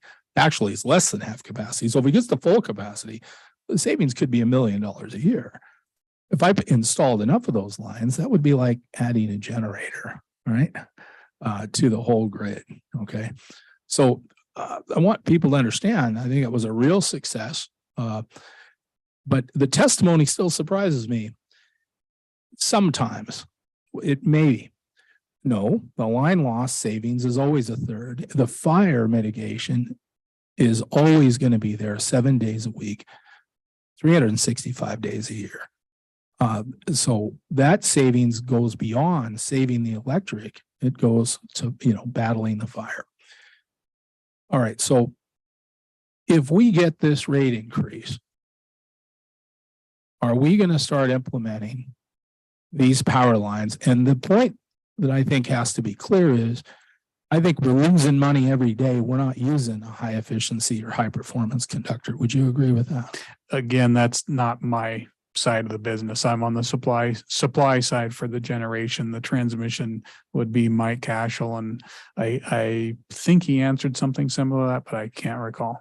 Yeah, I didn't think the answer was fair. And being that you're battling this 0.6%, which we know is higher, I think it's fair to bring that question up. Let's talk a little bit about natural gas. So I visit a plant out of state, and they are putting 20% hydrogen mix in their natural gas, and people at home don't even know it. Is it fair to say that we put 20% hydrogen in the natural gas, that we reduce carbon by 20%? Does that sound fair? Couple things with that. I'm not aware of a plant that actually is currently mixing hydrogen into their particular fuel mix. I know several of them are talking about the potential. I historically used to mix propane into natural gas, and I can tell you it has significant effect on the end user, especially with a high efficiency furnace. So I'm not sure that hydrogen injected into a natural gas production is yet I believe it will be viable and a lot of people are talking about it, but I don't think they're online yet. And I know they can inject it directly into the gas system. So there are things that are coming, but there is some issues with some of those technologies yet. State of Hawaii, where I visited, said they're mixing it right now. I was at the plant, 20%. They said nobody even knew the difference. And they believe that their carbon emission has dropped 20%. But there's something more. I've got a company who says they want to make hydrogen here in Montana. And they're saying that they believe they can supply Northwestern. And they're claiming that when natural gas gets scarce, the price spikes. We've certainly seen that. And they're claiming that hydrogen takes electricity to make. When we have too much electricity, which we talked about here today, we could be making hydrogen when we really can't even give the power away and we have too much. We could store that hydrogen. And they claim that your turbine in Laurel can run on hydrogen natural gas mix and you won't know the difference. And then the hydrogen will cut the carbon down. Do you think that's viable and could be cost effective running the? There's a lot of technologies that would have to advance for that to be cost effective. Hydrogen takes a significant amount of electricity, usually in ratios of 3 to 4 to 1. It also takes a significant amount of water, which water rights are very valuable. Hydrogen is a very difficult fuel to justify on the generation side. It may get there. The last report that I saw from EEI has hydrogen maybe become cost effective in 2040. As for its utilization in a rice unit, the rice units definitely have to be calibrated in order to utilize a mixture, because the hydrocarbon difference between hydrogen and methane is significant. So it's not something you can just mix like what you mix with ethanol and gas. These are very finely tuned instruments, and you would have to make some adjustments, most likely some investments, in order to accommodate, not that you can't, but in order to accommodate the additional mixture of hydrogen. So I brought up nuclear today. And one of the reasons nuclear should be looked at Colstrip is because the transmission is already there. Agreed. And if we were to say double the output, the transmission lines could be moved to a high performance transmission line, which would double the capacity without modifying the structures using the same size power line. And that makes Colstrip a good target area to put the nuclear facility. And that's the reason why. Is that correct?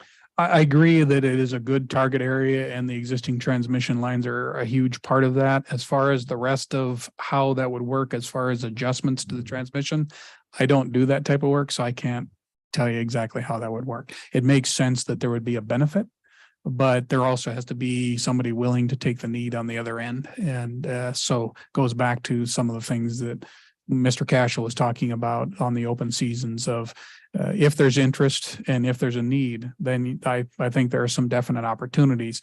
Absent all that, I still think Colstrip would be a great site for a nuclear facility. And there's no carbon output from a nuclear facility. Is that correct? It has a carbon footprint like everything. Wind has a carbon footprint, solar has a carbon footprint, but the actual generation process, there is no carbon associated. Thank you. No more questions, Mr. President. Thank you, Commissioner Pinocci. Commissioner Bukacek, I see you're online. Yes, I have two questions, or kind of along the lines of Mr. Nell's questions about cost passed on to ratepayer, and also along Commissioner O'Donnell's questions about the difficulty reaching peak because of resource adequacy. And so I don't know that we need that slide quite yet, but I wanted to ask your indulgence, Mr. President, with a little bit of background before I ask my questions. Go ahead, Bukacek. But you're being instructed by our court reporter to do so slowly. Yes, and I was going to ask Mr. Lafave if he could cross his eyes or pull his ear if I'm talking too fast. Would you be willing? I will try, Commissioner. Maybe pull on your ear. Okay, so the merit study, it was Montana Electrical Reliability Initiative, and the study was done by University of Montana, and they gave a very useful presentation at the Public Service Commission's Resource Adequacy Forum based on a docket that was started by Commissioner O'Donnell. So they gave this presentation in December, and I've asked the staff to make some handouts and also put up on the screen when I ask for it some of the slides, and so I really appreciate their help with this. So what they did from many of the slides, they were trying to demonstrate why over the next 5 years, if nothing changes, if nothing improves, that Montana is going to be a net importer. And they went through the various reasons why, the increased drivers, which includes increased GDP, increased population, increased use of electric vehicles. Those are some of the drivers. It also has some slides, and I asked the staff to make these for you, that shows, decreased new capacity and the IOUs and IPPs having difficulty getting their projects going and the coal-fired plants shutting down. So it gave a very nice slide presentation of why, if something doesn't change over the next 5 years, we're in some trouble. So if that slide can be put up, the slide number 15 in the presentation, it shows Ms. Turnell was asking about nameplate capacity, and what this slide shows, done by the University of Montana, is the 5 of the different sources of power and what the nameplate capacity is, which is simply what the manufacturer's design capacity is. It just says what the designer says it's going to do, versus the green bar, which is net. There's really little letters, but it looks like net load on the plants at peak hours. So during peak hours, solar went basically to 0, and wind, I can't tell if that's 10%, it looks like. Anyway, so both of those, every source went down, and solar and wind went down most dramatically as far as what the manufacturer says it'll do and what it actually would do during peak. So, and I know I'm familiar with Schedule 11 Flex Reserve Service, where the cost of wind power inefficiency, while it doesn't, the inefficiency of wind during these times doesn't disappear, the cost of it goes to the wind power generator, which Northwest Energy owns some of the wind power generation, from what I understand. So that's kind of the background. And then I asked staff to make a physical handout of some of the other slides that show, because I just think it was very well done presentation, and I think it's very helpful. So my question is it correct that the increased cost and decreased efficiency of solar and wind, especially during peak need, is there integration? Is that increased cost passed on to the ratepayer? I would say that it would be cost that would be passed on to the ratepayer in part. And Mr. Steinmetz will be on later and maybe be able to talk to a little more detail, but I'll try to cover it at a higher level. The balancing and stability of our balancing area, our balancing authority, our BA, is an OAT service. It's provided through FERC. So some of those resources that are in our BA are resources that serve our load, and some of those resources that are in our BA are resources that serve other load. The OAT, the Schedule 11 balances it all the resources within the BA. Only the costs associated with the resources that serve our load go to our customers. Mr. Chairman, with that explanation, I'd like to request that we stay on to the issues in this docket. Ms. Hill, So I appreciate that objection. So hold on. So colleagues, I'm just going to remind you that we have a contested case proceeding that we are sitting in, and now day 5 of this. Okay. Parties are the ones that have presented evidence or going to present evidence that would be admissible in this matter. We'll just remind each of you that it's not appropriate for you to introduce outside statements, testimony, exhibits, etc., into this proceeding. I'd like us to stay on task, colleagues. Commissioner Bukacek, I don't know what the purpose of this exhibit, I don't even know what to call this at this point in time. Yes, sir. I'm sorry. I apologize. I thought because it was something public and it was pretty easy to look at. I'm so sorry. So I think the relevance to this rate case, in my opinion, based along the same line as Ms. Trinnell's line of questioning about cost passed on to the ratepayer, I think it would be, and I have asked staff to take that slide off, but anyway, I think it is important to this, and I think it's important for the public to understand too. Part of my reason for doing this is that I know that quite a few of the public commenters last week would bring up, cost of this source of energy and of course of that source of, and it's not as simple as the way that the public seems to believe. So my second question was if that could be quantified, the cost. And so that would be for Mr. Steinmetz, I believe, but is that not an appropriate question? It's not appropriate for this witness. You can ask Mr. Steinmetz and we'll decide at that point in time, Commissioner Bukacek. And I apologize. So no more questions.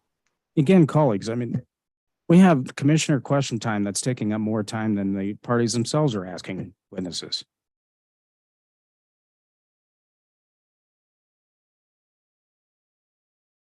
Okay. Commissioner Bukacek, any additional questions? No further questions. All right, I'm going to ask questions that are actually germane and relevant to this proceeding, all right?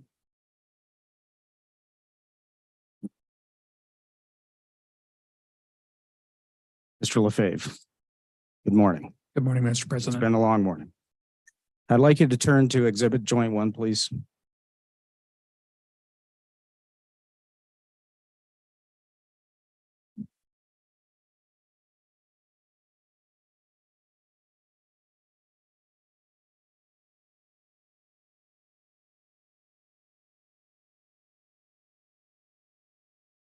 Have it, Mr. President. All right, thank you, sir. I'm going to have you turn to paragraph 21 of Exhibit Joint 1, which is the stipulation and settlement agreement. I'm there. Thank you. Okay. So I think you would agree, you've been listening to the majority of these proceedings at this point, correct? Correct, sir. I don't recall any testimony at this point in time. Well, I'll point you to paragraph 21. This is where we're going to be. Okay. So I don't recall any testimony at this point in time regarding gas production asset deferred accounting. It's in my direct file testimony. Okay. So you are the I am the witness. appropriate witness for this. Yeah, All yes, right. sir. Okay. So I think paragraph 21 speaks for itself, obviously, but I am just going to read into the record that the stipulation says the stipulating parties may take such positions as they deem appropriate on these issues in the document, which relates to deferred accounting for acquisition for small natural gas production assets, correct? Yes, Mr. President. Okay. Now you have provided testimony, I understand, about deferring and accumulating costs associated with the acquisition of any strategic natural gas production asset.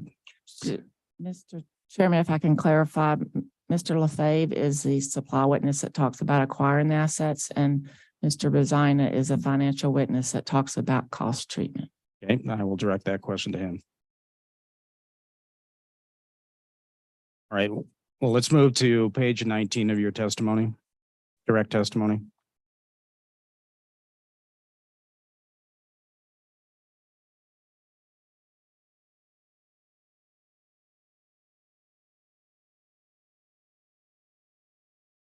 There. Okay. Lines 10 and 12, page 19. Yes, Mr. President. Okay, in this testimony, you define small transactions as transactions to acquire natural gas production assets that cost less than 3 million, correct? Correct. All right, please explain to the commission how you derive this $3 million threshold or figure. The 3 million, sorry, I'll step back. The $3 million is the high range associated with royalty interests associated with our gas fields. So each gas field has royalty interests within it, and that's the majority of these smaller transactions. They're either small production owners or small royalty owners, and that's what we're targeting with this particular accounting order.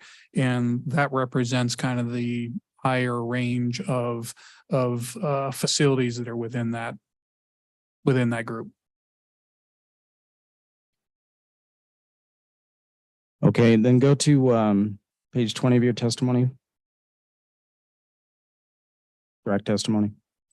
And there, Mr. President. All right, line 7 and 9 there. And there. Okay. In this portion of your testimony, you state that Northwestern witness Jeff Berzina, that is correct? I've struggled with his name while hearing, requested the creation of a regulatory asset for future small natural gas production acquisitions. Is that correct? That is correct. Okay. So reading the testimony in this matter, I'm still a little bit confused about this portion of your testimony. So from your perspective, is Northwestern seeking in this case approval of a regulatory asset or simply deferred accounting? I think that question's better for Mr. Berzina.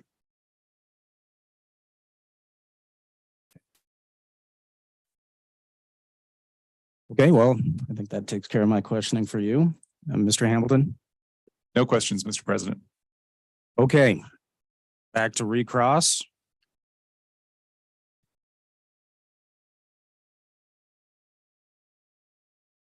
Ms. Trinnell? Thank you, Mr. President. Just a couple of quick ones, I think. Lou, you were asked by Commissioner O'Donnell about an outage. I think in the balancing authority, isn't it true that that had to do with a gas supply line, that outage a couple of years ago? I guess I was not answering to an outage. I was answering to a condition that happened a couple of years ago as far as how it stressed the system. When I spoke of an outage, I was talking about regionally other utilities having outages on the system. So I'm not aware of an outage that you're referring to. Okay. And you were asked about some questions about the summer peaks. Northwestern has become a dual peaking utility. Is that accurate? I would say Northwestern has always been a dual peaking utility. Our South Dakota operations is a summer peaking, and it's quite a different profile. Is Montana recently become a summer? The summer peaks in Montana are higher in recent years. Both have been gradually increasing. So yes, the summer peaks have been getting higher, but so have the winter. Okay. And would a prudent utility management account for climate change? Where it is required of us, yes. Can you tell me where it's required of you? What does that mean? If it's required in rules, if it's required in statute, if it's required under law, then we should account for it correctly. If it should be identified as a sensitivity because it's something that seems to be of interest across the United States, and we do evaluate it, but we can only apply the evaluation where it's required. So I'm sorry, I guess that sounds to me as if absent some legal requirement, you wouldn't account for it. Is that accurate? Absent a tax, absent a some type of obligation, absent some type of rule, absent some type of guidance. Yes. Blue, do you believe human activity contributes to climate change? Objection, relevance. I'm gonna overrule. If you can answer this question, Ms. Tranel asked you in your personal capacity, as near as I can tell on this question, so please feel free to answer. So in my work capacity, I follow the rules that we just discussed. Personally, it is possible that it could contribute, but I do not believe that it is a major influencer in overall climate. Thank you, Mr. President. No further questions. Mr. Uda.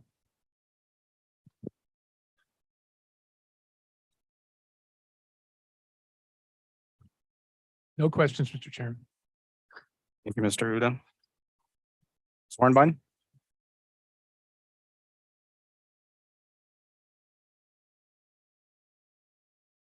Okay, thank you. Yes, Mr. President and Mr. Lafave, just a couple of follow-up questions. Excuse me, Northwestern used what I guess I'm going to describe as a tiered duration structure, a 20-hour, 10-hour, and 5-hour event durations to identify the resources that eventually led to selection of the Yellowstone County Generating Station, correct? Correct. To your knowledge, is this type of structure and analysis a standard practice for utilities in this region? The specific analysis that we did would have been could be called unique, but it is something that is increasingly being looked at across all boards. The ELCC calculation is a occurrence calculation, similar to looking at outages on a distribution or transmission system. You have CAIDI and SAFE. SAFE is an occurrence, CAIDI is a duration. The generation group is starting to evaluate their outages, starting to evaluate their reliability in a similar circumstance. So when you look at regional reports, as you look at them today, more and more are looking at duration. One of the easiest examples I can give you is if you have a 100 megawatt minimum load that you're trying to serve, and you serve it with a natural gas unit, I would just pay 100 megawatts or just purchase a 100 megawatt unit for that particular resource. If I was going to serve it with wind, solar, and batteries, I've got 100 megawatts every hour of the year, 8760, because it's my minimum. If I'm going to serve that with wind, solar, and batteries, let's say I'm going to start out with 100 megawatts of wind and 100 megawatts of solar. Well, that's only equivalent to the wind will provide you 40 average megawatts. The wind will provide you about 20 average megawatts. So now I've got 60 average. I need 100.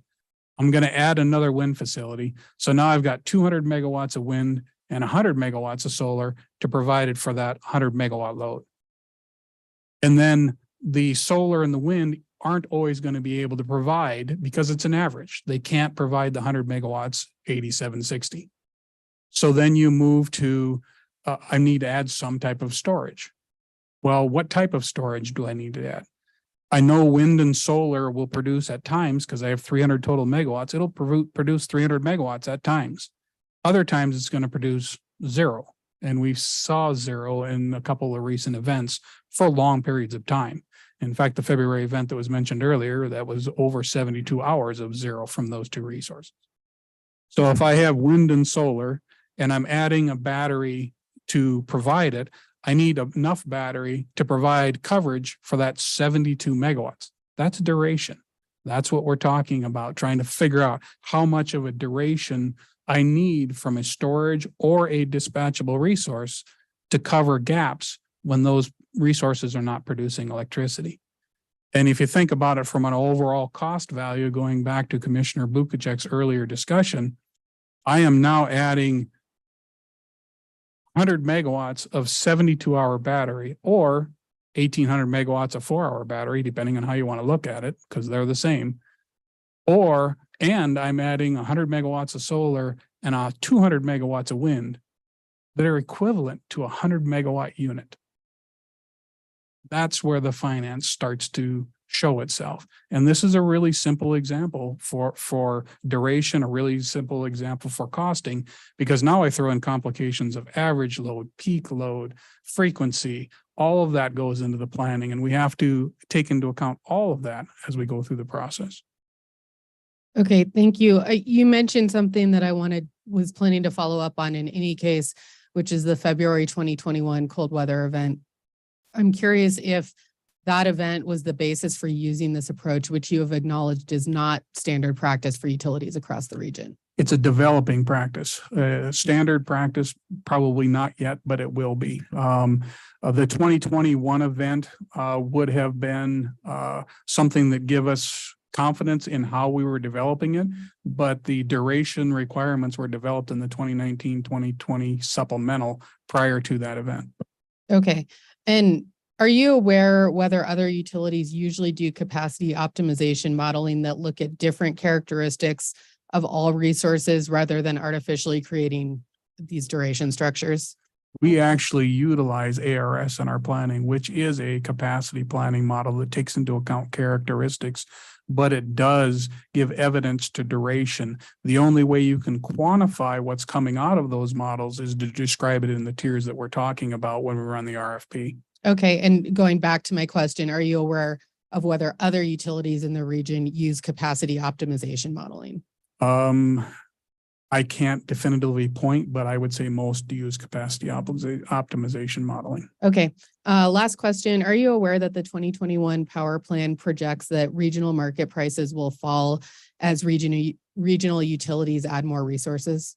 Northwestern's plans all predict a lower average energy price out into the future as renewable resources are being added. But that's because there is a surplus of energy in the market and there's no place for it to go. So it will continually drive the average down, but the volatility will increase significantly. So when that energy isn't there, the prices are going to go very high, which we've experienced during our last two events. So you are aware that the 2021 plan projects that prices will fall? We forecast that as well, yes. Okay, thank you. That's all the questions I have. Okay. So redirect. Thank you, Mr. Chairman. Mr. Lafave, do wholesalers make money when they sell energy to Northwestern? And who ultimately pays for that wholesaler profit? Customers. And do QFs make money when they sell power to Northwestern? Yes. And who ultimately pays for that QF profit? Customers. And do QFs often demand a carbon adder in their purchases? They have requested it multiple times. From whom did Northwestern purchase the hydro assets? PPL. And did PPL demand that Northwestern pay a carbon adder for those costs? No. PPL demanded a price. Did you support relying on market purchases for long-term supply needs? No, that is very risky. The first is a price risk. Second is availability risk. Thank you, Mr. Chairman. I have no further questions. All right. Would you like to permanently excuse or temporarily excuse? I'd like to temporarily excuse. Okay. Thank you. Thank you. Thank you for your testimony this morning. You're temporarily excused. All right, Ms. Hill, Northwestern's next witness. Northwestern calls Nate Linder. Is he online or in the room? Okay, Mr. Linder. Morning, welcome. Mr. Linder, have you been sworn? Okay, you want to raise your right hand? All right, Mr. Linder, do you swear the testimony you're about to give is the truth and nothing but the truth? Okay. That the falso-meter over there? All right, witness is sworn. You're a witness. Thank you. You identify yourself for the record, by the way. Yeah, this is Clark Hensley for Northwestern Energy. Thank you, Mr. Hensley. Mr. Linder, can you please state and spell your name for the record, please? My name is Nathaniel Linder, Nathaniel Linder. And by whom are you employed? Northwestern Energy. What's your title? I am the Director of Central Operations. And did you prepare pre-filed testimony in this matter? Yes, I did. Do you have what's been marked as Northwestern Exhibit 24 in front of you? Yes, I do. Is that a true and accurate copy of your testimony? Yes, it is. Do you have any corrections? Yes, I do. What are they? On page NPL 2, Line 3, my title is now Director of Central Operations.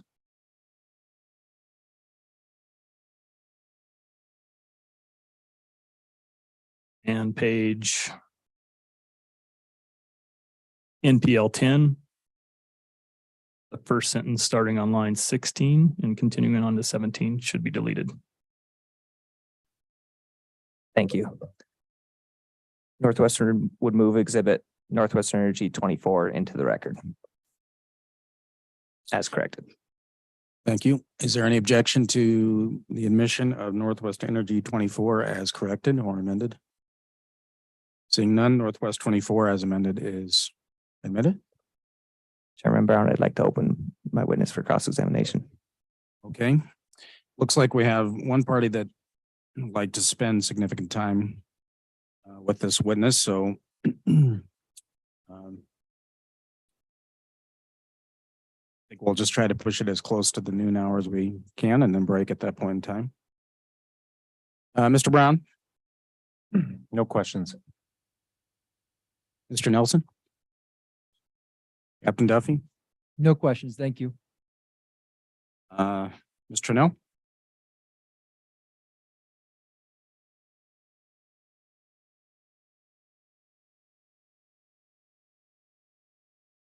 Okay, thank you, Mr. Trinnell. Mr. McGraw? No questions. Noble Northwest? No questions. Broadreach Power? I'm sorry, I skipped you, Mike. That's okay. But we don't have any questions. And MEIC? No questions. Thank you. Okay.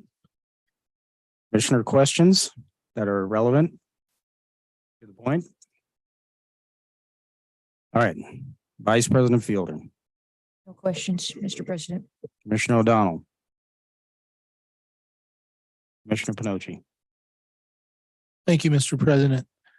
There was talk about moving the trees back from the power lines a greater distance for a couple of good reasons. One, that would prevent the trees from hitting the power lines. The other, it gives a better chance of a fire break, to where if a fire is crossing a forest, there's a chance to stop it.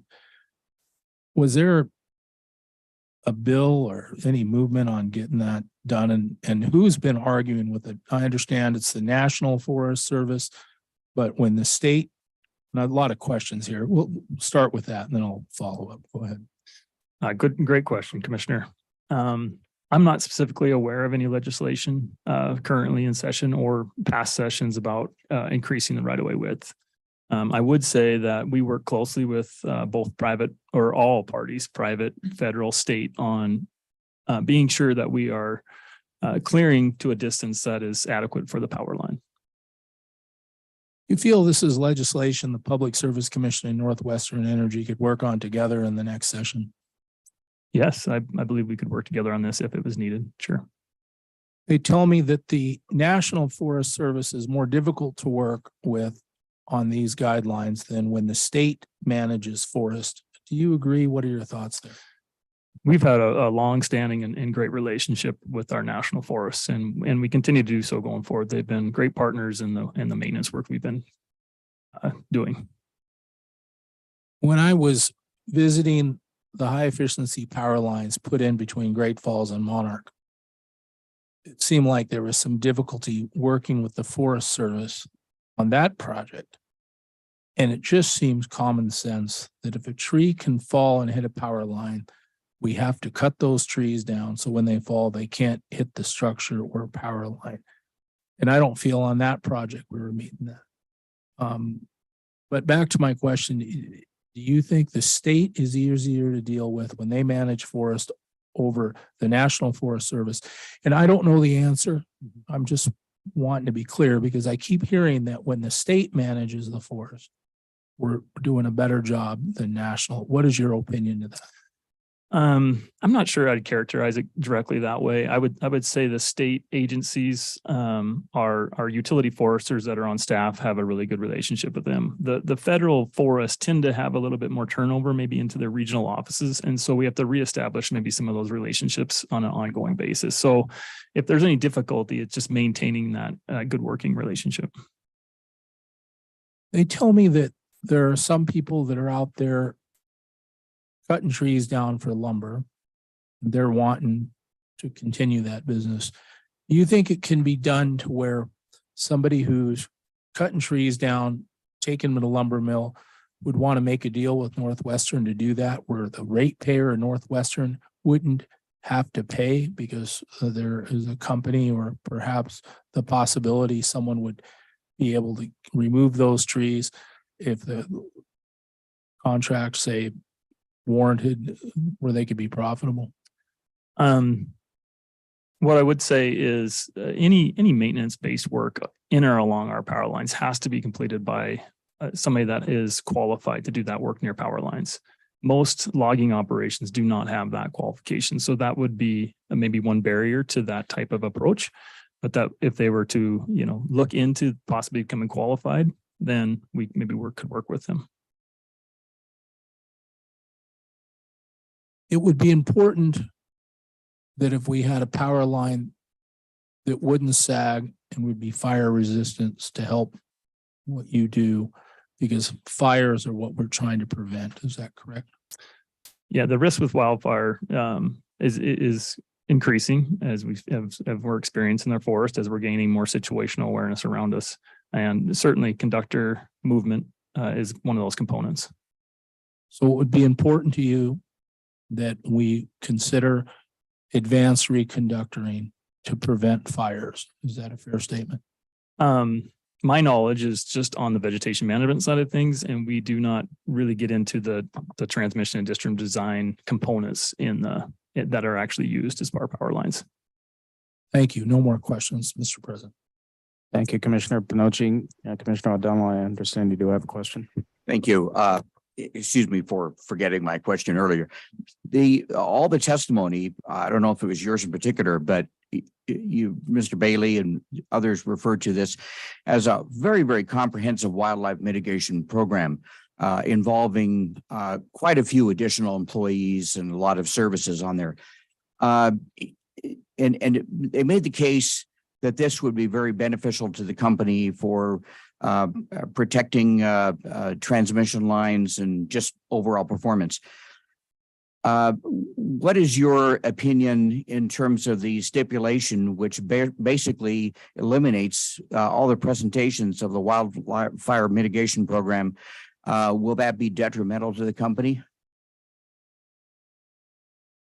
So if I don't answer your question, please let me know. But the enhanced wildfire mitigation plan is really put in place to help manage that risk. And, by no means is it looking to eliminate the risk. It is becoming more aware of what's going on in our forests and along our system and putting together a plan to help lower that and mitigate that risk. I believe the company will make the decisions as needed to manage that risk going forward. Thank you. Just that the company seemed to lay out a very, very comprehensive program that seemed to be quite prudent activities. I don't know if I support all of the program involved in it. That would be questioning that I would have. But it did seem to me that having laid out the importance of that enhanced wildfire mitigation program, that to therefore withdraw that proposal from the stipulation just seemed to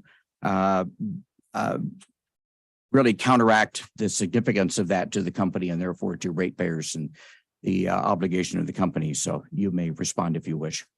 Thank you. So I believe maybe you're referring to the possible settlement and how, okay, I'm not actually privy to, or I haven't reviewed or I've not been informed on what all the stipulations that were accepted part of the settlement. So I can't speak to that. Thank you. Commissioner Bukajek? No relevant questions, Mr. President. Thank you, Commissioner Bukajek. I don't have any questions for this witness. Mr. Hamilton? No questions. Okay, I don't believe anybody did cross-examination. So what would you redirect? No questions.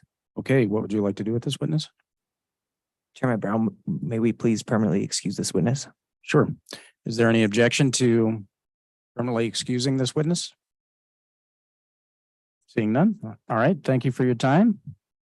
You are permanently excused. All right, Northwestern Energy, next witness, please. Chairman Brown, Commissioners, Northwestern calls Joe Steinmetz to the stand. Okay, Mr. Steinmetz.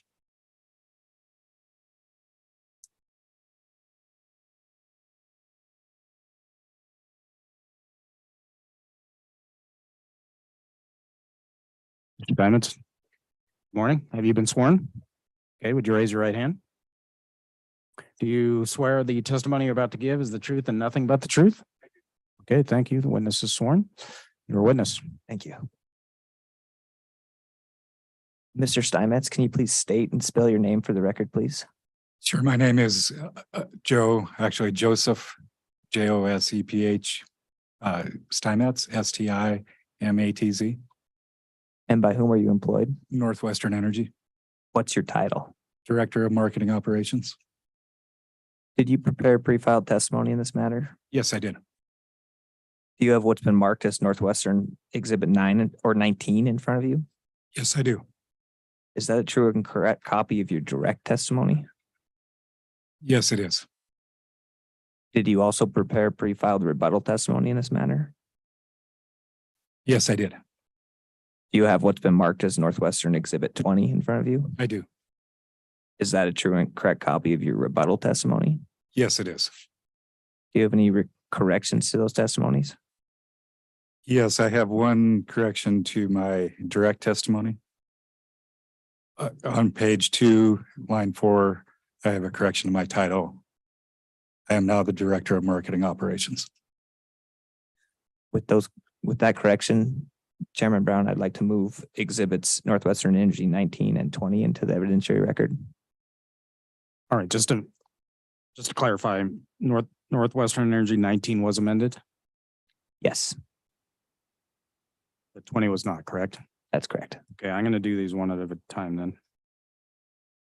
All right, is there any objection to the entry of Northwest Energy 19 as amended? Seeing none, Exhibit Northwest Energy 19 as amended is admitted. Is there any objection to the admission of Northwest Energy 20? Seeing none, Northwest Energy 20 is admitted. All right, thank you. Go ahead. Chairman Brown, I'd like to open this witness up for cross-examination. Okay. Again, my notes tell me that we do have one party that would like to spend significant time with this witness. So what I'm going to do is I'm going to start to see if there's cross-examination, and then we stop at that point. HRC. Any questions? No questions.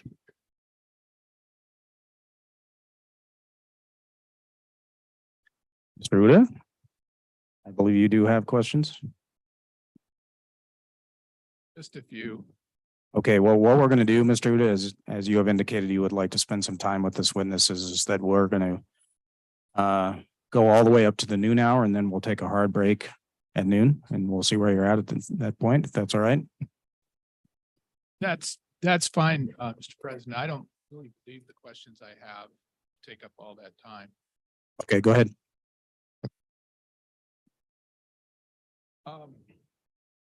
Mr. Steinmetz, on page JMS 7 through 8 of your pre-filed direct testimony, you state, quote, "We also had an 80 megawatt wind QF expected online during that period that never reached commercial operation." Do you see that? Mr. Uda, while he's looking, can you pull that microphone right up to your mouth? And if not, then Ms. Trinnell, do you have the floating microphone that he could use perhaps? No, I think this better. Yes. Okay. It's just that I'm turning my head to look at the question. Yes, I and know that's you what's are. causing it. Okay, go ahead. So my question to you, Mr. Steinmetz, was, do you see that statement? I do.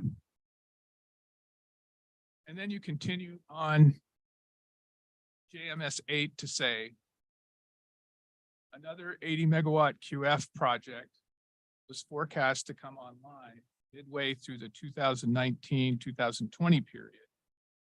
That facility has since come online and should be included in the PCAM base costs for the full year. Do you see that? Yes, I do. Is the project you're referring to here the South Peak Wind Project?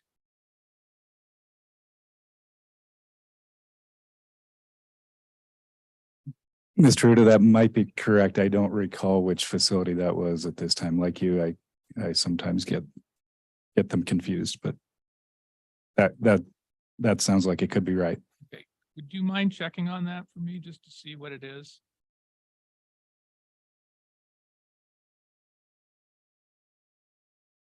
Mr.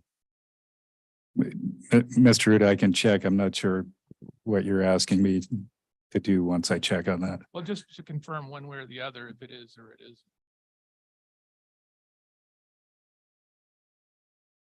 isn't. Mr. Chairman, perhaps we could check into that during the lunch hour and come back to it. Would that be all right, Mr. Uda? That's absolutely fine. All right, please proceed.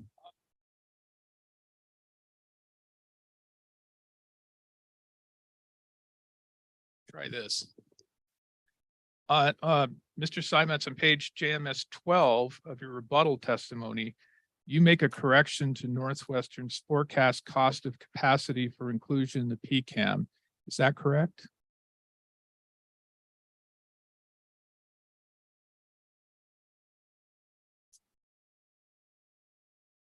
Yes, that's correct. Okay. And that correction to include fixed O&M costs of an aeroderivative unit, is that also correct? That's correct. Okay. And was that in response to testimony from broad breach witness, Mr. Schiffman? Yes, it was. Mr. Shipman pointed out in his testimony that the number included in my direct testimony was lower than it should have been because I had neglected to include one of the components of the fixed costs. So I corrected that in the rebuttal testimony. And do you agree that based on your testimony before the commission that has been moved into the record today, Northwestern is using an aeroderivative unit as a proxy unit for forecasting its PCAM avoided cost of capacity?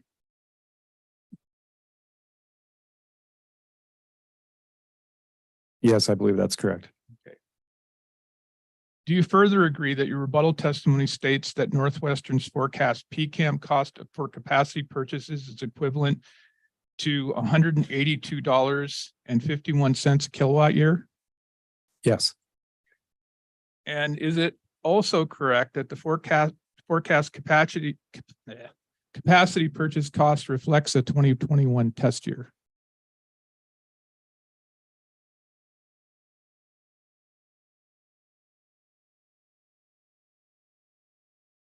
Mr. Uda, I'm not sure that test year is the term I would use there. That was the cost that we were using in the most recent QF dockets at the time that I wrote the testimony, which was about a year ago or so. I'm not sure that I'd say that it is a test year, but it is of that approximate vintage. So it'd be a 2021 data point.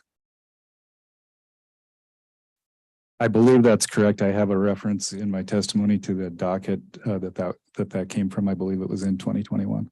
Okay. And earlier we discussed an exhibit JMS 9 that was referred to in a footnote by Mr. Steinmetz. And at this time, I'd like to move the entirety of his testimony in that docket into the record. Could we get some clarification from Mr. Uda? Just his testimony in that docket.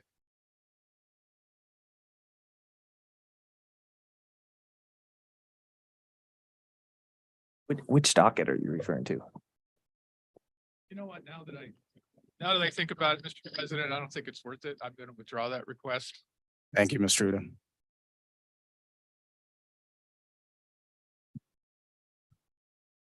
That's all the questions I have. Thank you, Mr. Uda.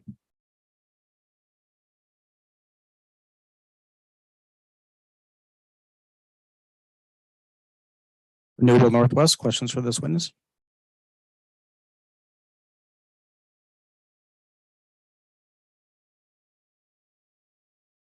Thank you, Mr. President and Mr. Steinmetz. My name is Barbara Chilcott, and I'm an attorney for Renewable Northwest. Good morning. Good morning. If you could please turn to your rebuttal testimony, please, page JMS-9.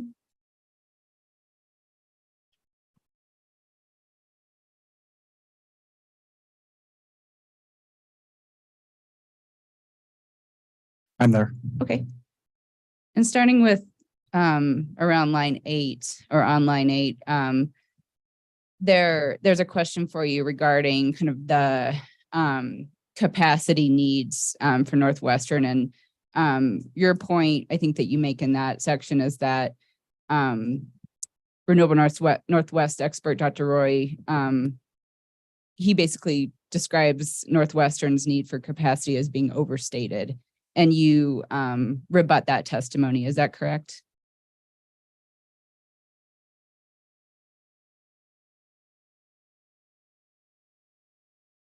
Yes, I think that's correct. Okay. So my question for you is in regard to the RAP. And so Northwestern Energy doesn't use the same capacity ratings for resources that the RAP uses. Is that correct? I'm not sure that's correct, but maybe it's a question of which context you're talking about using those capacity contributions in. So in terms of, I guess, can you explain then kind of the context, the different context and why it matters? Sure. The RAP is the Western Resource Adequacy Program, and that is the regional program that we have discussed previously in this hearing that Northwestern has joined. And that program involves virtually all the major utilities in the Northwest and many from outside of the Northwest agreeing to rules in terms of how we each count our capacity contribution of different resource types, agreeing to each carry enough capacity to meet our forecast peak load requirement, plus a reserve margin on top of that. And so it has established rules and is governed by a FERC tariff for the methodology to determine those contributions. Prior to joining the RAP, Northwestern used its own approach to those capacity contributions in the planning process described by Mr. Lafave, as well as in other contexts.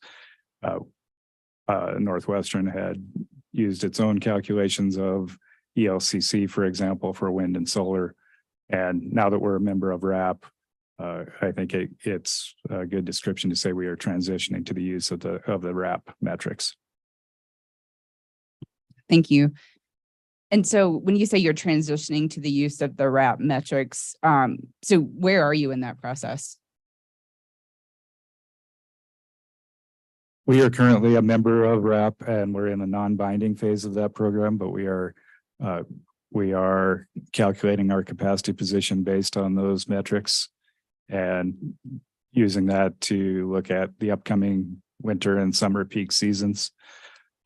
I believe we are also using those metrics now in our other planning process, but that's really in the domain of Mr. Lafave.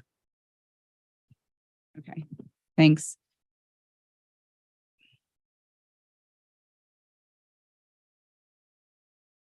Just one more question to this. So I guess until Northwestern applies the metrics that RAP uses, do you actually have, or have you actually assessed resource capacity fully? Then resource adequacy for it, if you don't use those values, or if you haven't yet. Could you repeat that question? Sure. Sure. I guess I'm getting at, because Northwestern hasn't transitioned fully to using those RAP values, has Northwestern Energy completely assessed the impacts of its participation in the RAP then on resource capacity? Yes, I'd say we have assessed the impacts of RAP.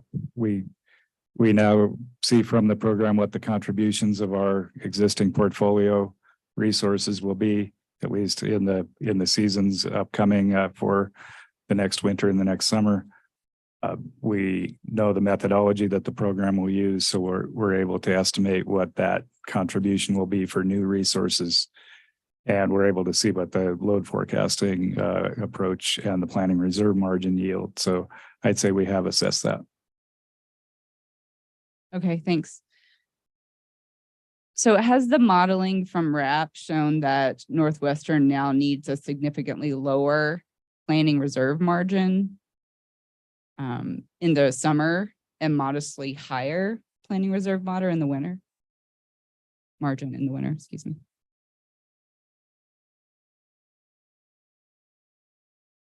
I'd say that there are a couple of factors there.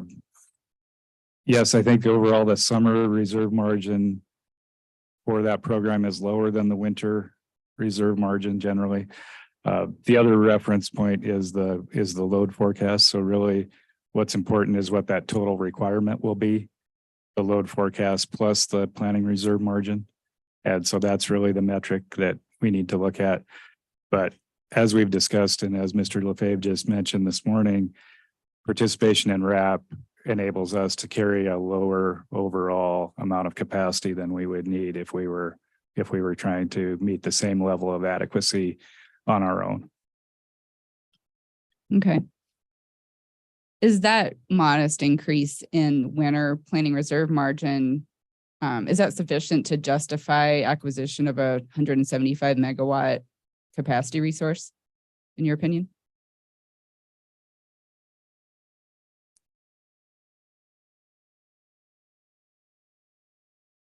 I'd say that the capacity need is defined by the RAP metrics. We can see what our overall need will be. We can see what our current portfolio is, and we can see how much of a gap we have between those two and what we would need to acquire. The justification of a particular resource is really outside of my testimony, and it's outside of the scope of RAP as well. RAP just defines the requirement and the contributions of different resource types. It doesn't speak to how a particular utility might meet those requirements. Okay, thanks. So I guess to that kind of segues into my next questions. As far as kind of what is appropriate under RAP, or what counts as a capacity contract, in your testimony at JMS 10, starting around line 10.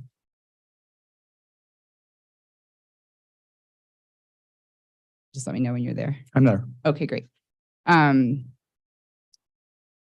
You discuss the difference between the types of capacity contracts and what counts in terms of for RAP requirements. And the question I have is, doesn't the RAP tariff as approved by FERC in February 23 currently allow participants to count firm capacity contracts provided they satisfy particular requirements pertaining to their source and their forward showing data submittals?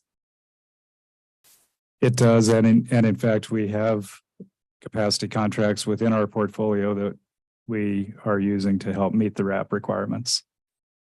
And in your testimony, you describe how that intermediate to long-term capacity contracts do count.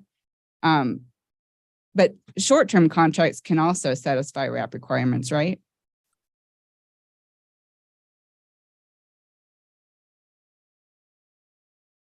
I guess it depends on what you mean by short-term. Certainly not day ahead or hour ahead or even month ahead purchases would qualify. RAP requires that you demonstrate control of the capacity resources either through ownership or through contract about 7 months before the start of a given peak season. Okay. And in your testimony, when you refer to intermediate contracts, what time period are you thinking of then when you use that word?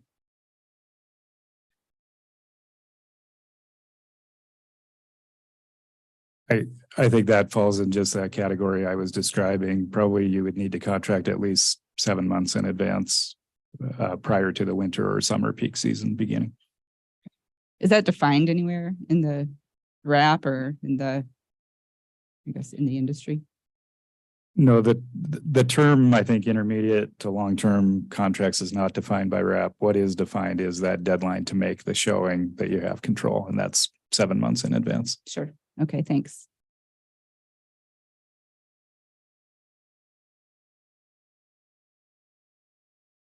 And just one final question, kind of following up on my previous line of questions about the planning reserve margin. And just to be clear, does a lower planning reserve margin mean a lesser need to build a Northwest Energy resource?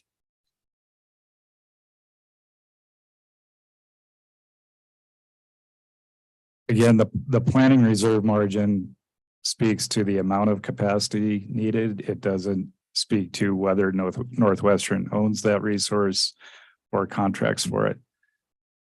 But that decision is made, as Mr. Lafave described, through the RFP process and through other processes. Okay. One last question, sorry to jump around, but back to the contract lengths.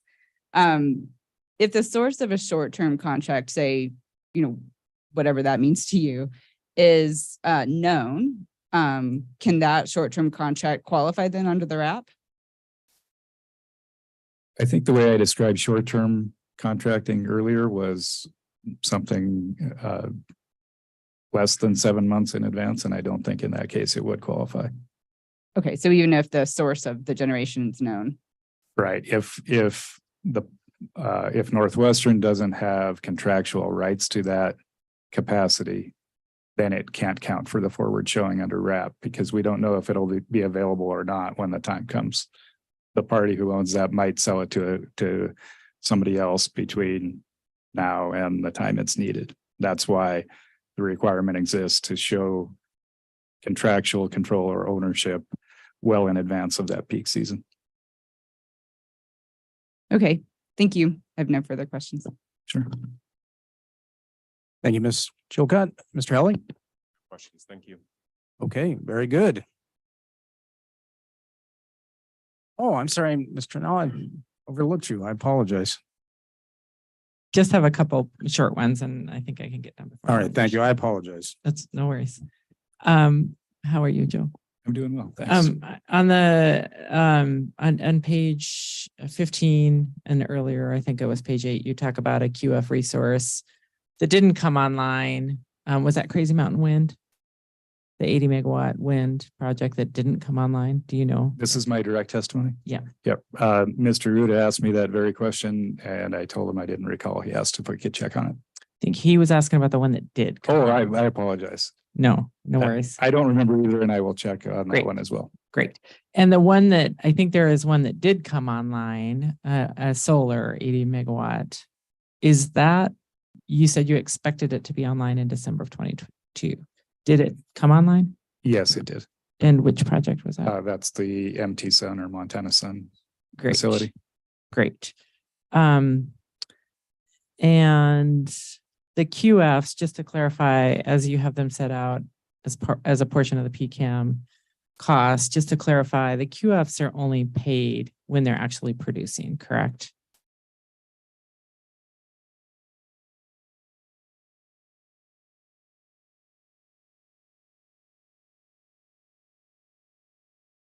I'm not familiar with all the terms of all the QF contracts.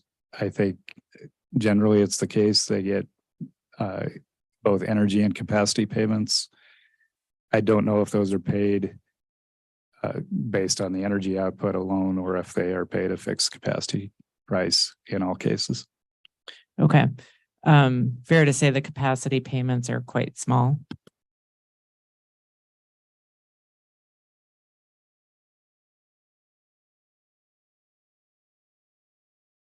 I think it depends on the resource. We have a number of different kinds of QFs in the portfolio, from wind and solar to thermal QFs, and I think it varies depending on the kind of resource. Okay. The energy price is paid distinct from owned resources like Colstrip Northwestern gets paid, we pay for Colstrip when it's not producing, don't we? So for energy payments, I think you're speaking in the case of Colstrip about fuel costs. That's where the cost of fuel of Colstrip's energy comes from on the energy side. I believe what's included in PCAM in that case is the actual fuel costs. So if Colstrip is not incurring fuel costs, then customers aren't paying for them.